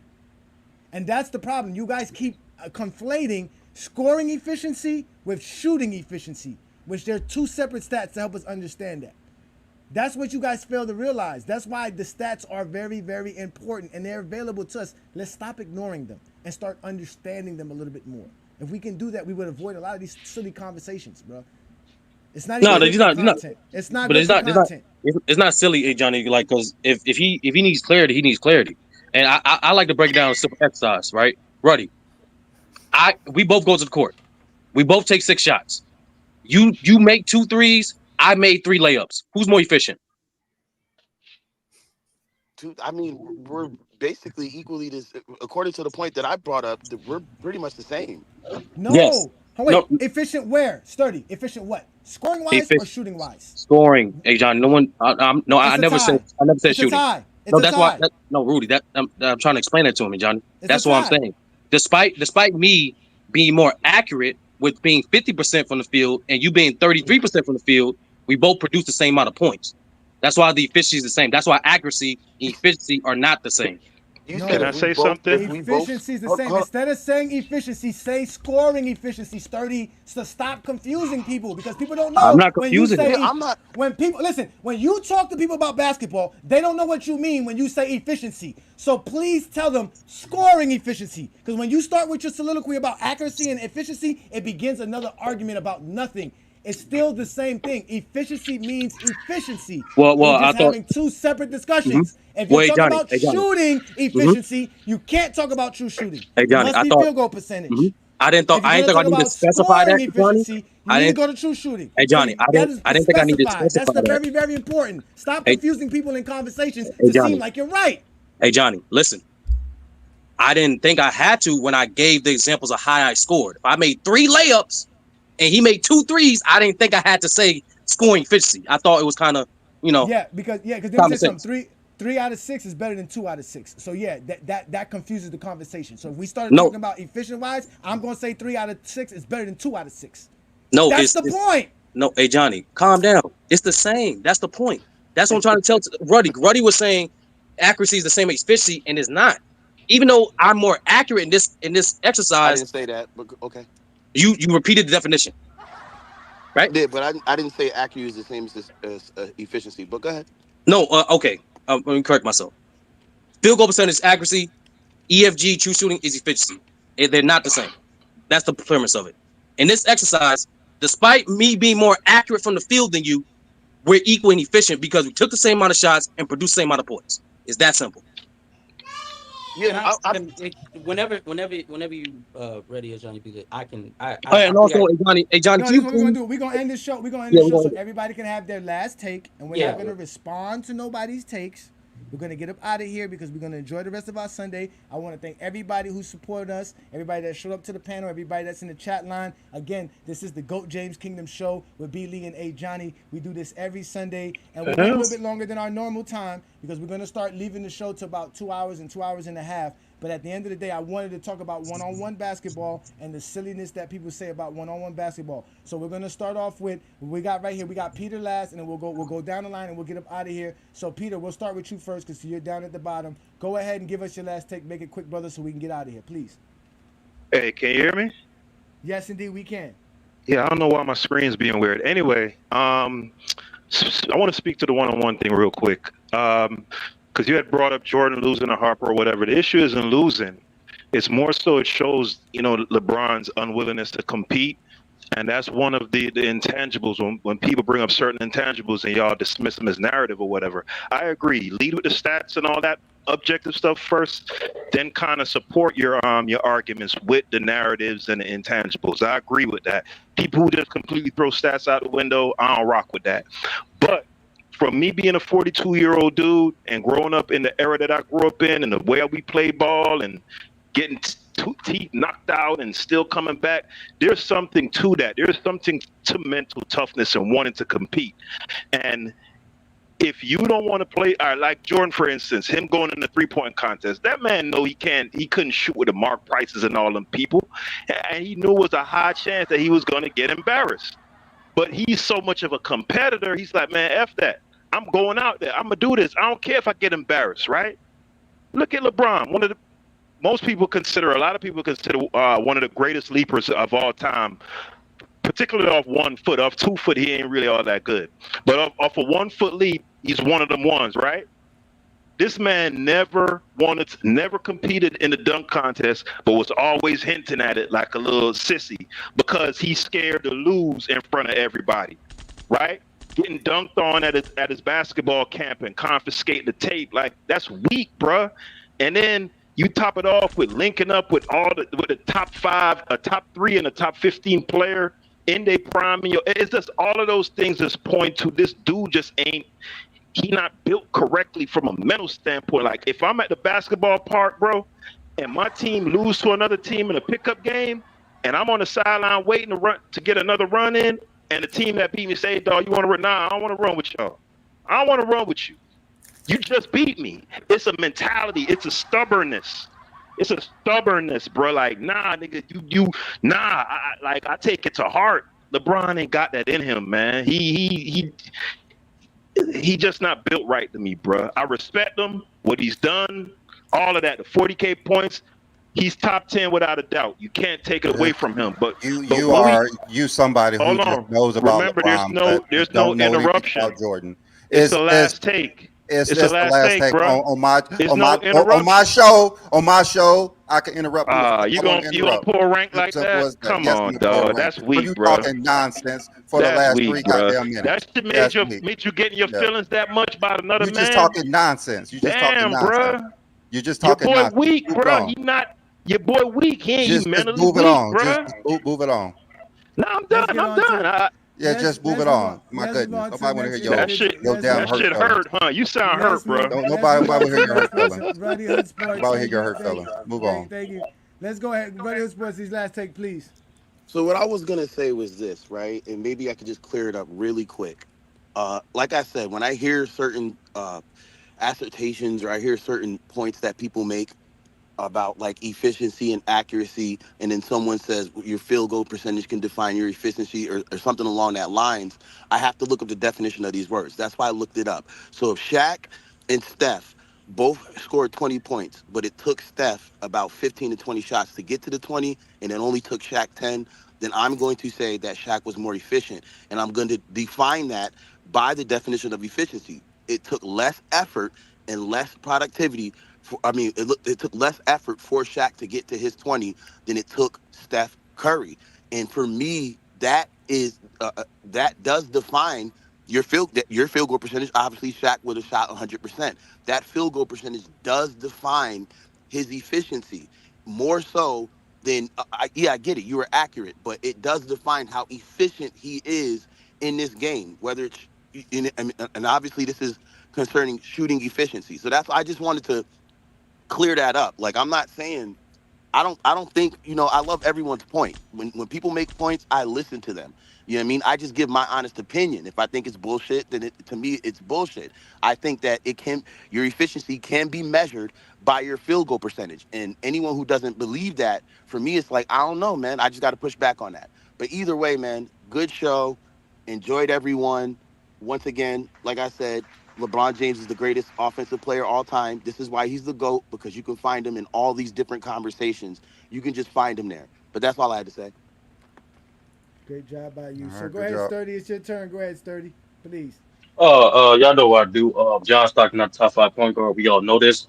Despite what anybody tells you, do not let these old people lie to you. Jerry West is a point guard. I don't know where the hell this narrative started where he's a shooting guard. The man literally played 10, 11 years as a point guard. It's that simple. If one-on-one is that important, then Jordan can't be the GOAT because he lost to a math teacher. We hear plenty of stories of LeBron, Kobe, alluding to other basketball players, other NBA players. I have never heard of Jordan or Kobe losing to a math teacher. And you can see that, and you can go watch the whole game in a one-on-one competition. He lost. But does that mean Jordan can't be the GOAT? No, because we all know one-on-one is not basketball. It's a drill in basketball. For my football heads out there, it's like me saying, oh, because I'm the best person in Oklahoma drills, I'm the best defender in football. When we all know that is completely ridiculous. No, a drill, being good at one drill does not mean you're great at the sport. Let's use our thinking caps. Last thing too, hey Johnny, I don't know why you didn't clear this up earlier, but I'm gonna clear it up now. The debate you and Herm had, not only it was ChatGPT generated, but literally ChatGPT told you guys how to argue. So that's why Herm was speaking more on the narrative side, and a Johnny was speaking more from the stat side because they were told to argue that way. In my opinion, y'all should run that back because on the simple fact that we never had a debate like that before or after because of that reason. It was too restrictive. And it's not indicative on how a Johnny nor as Herm as debaters. And I'm going to land it with this. If y'all want to continue to have great basketball discourse, join the Discord for Go James Kingdom and FYF Sports, where right after the stream ends, we will continue the discourse.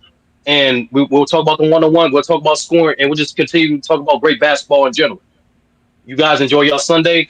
Reading is fun to mental.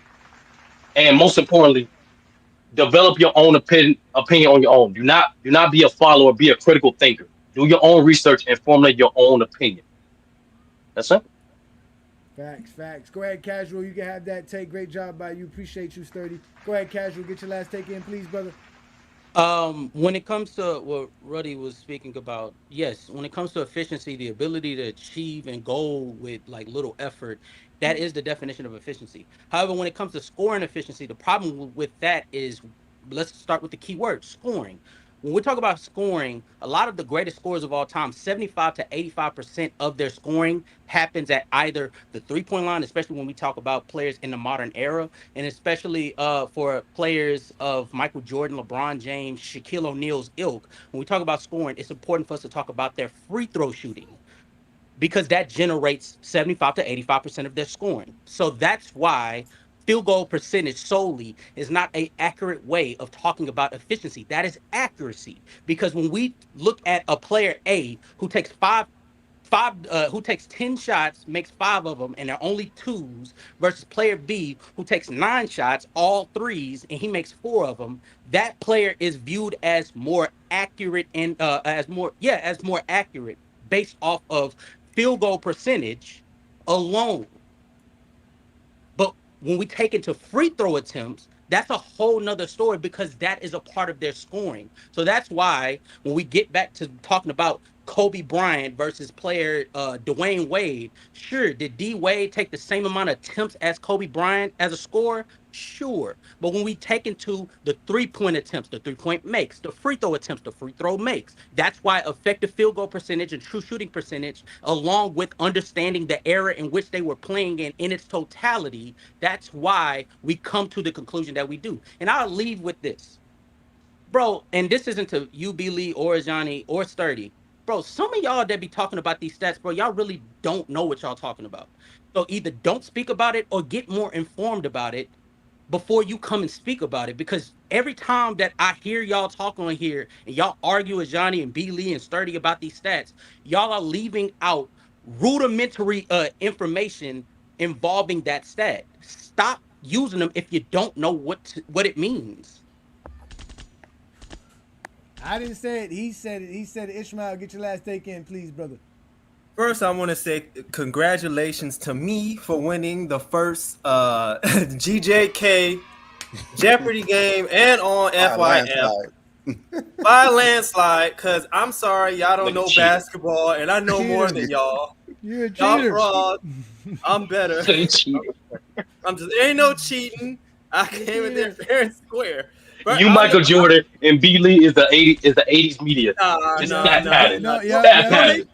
Brandon is a stat keeper, and you're Michael Jordan in 1988. That's what that is. I'm going down in history as the first winner because this was pretty fun. I'm gonna go down history the first winner of the Jeopardy game on FYF and GJK.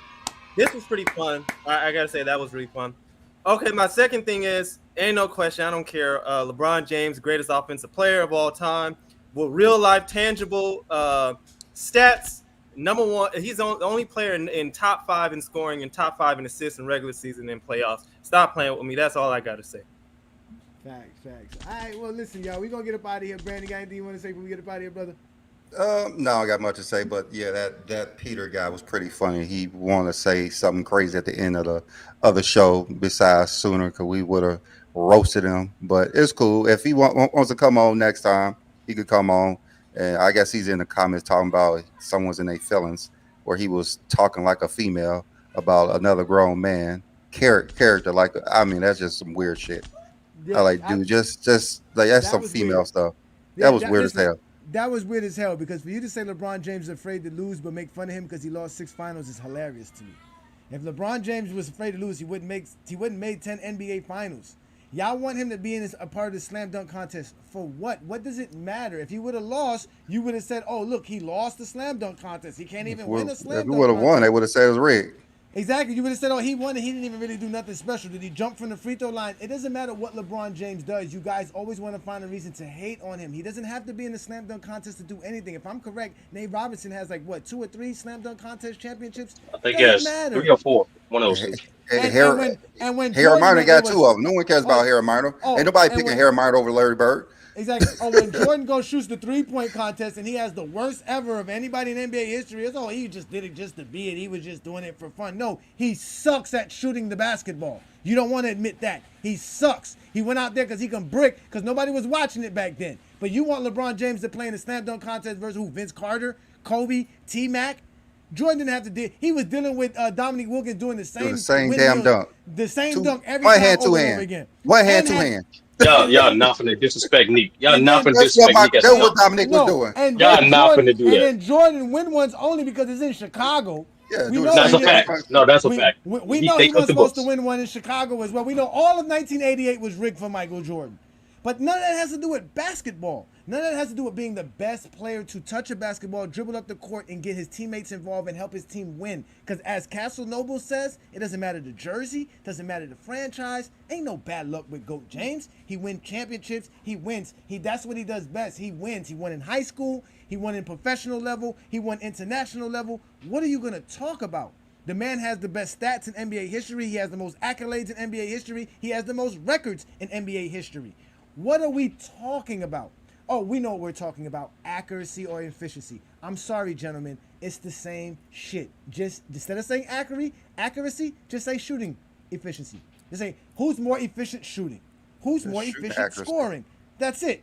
So for you, Ruddy Hood Sports, you brought up the different shot attempts for Stephen Curry and Shaquille O'Neal. Brandon didn't say that. They had the same amount of shot attempts, the same amount of free throw attempts. That means they had the same amount of possessions. And under those terms, he's asking you who is the most efficient scorer, not who's the most efficient shooter. These are very easy terms to talk basketball. You guys have to stop thinking whatever you think or your personal preference means something to people who care about basketball. We really don't care. No one cares about Johnny's personal takes and my personal biases. None of that shit matters. What matters is what I know. And what I know is how to talk the game because the stats tell us how to talk the game. That's why we go live every Sunday.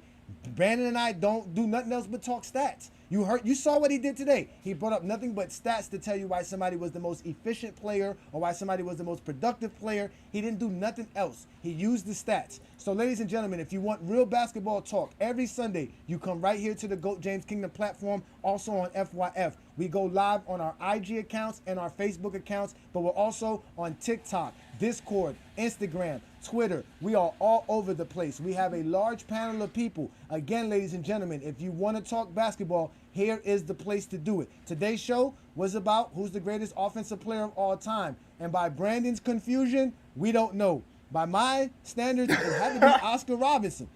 But other than that, it was another great afternoon with you guys. I want to give thanks to all of you guys. Brandon and I really do appreciate every last one of you gentlemen. Yes. Wait, Ruddy wants to join the Discord. Is there a link in the chat or what?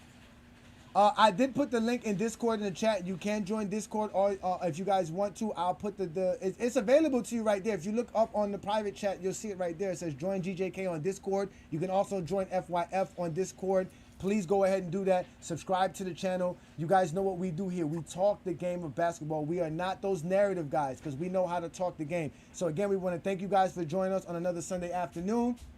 This is GOAT James Kingdom. Peace and blessings. If you're a basketball fan and you're tired of basketball shows that talk about fake narratives and using non-basketball terms like killer instinct, playoff translation, gravity, come to GOAT James Kingdom.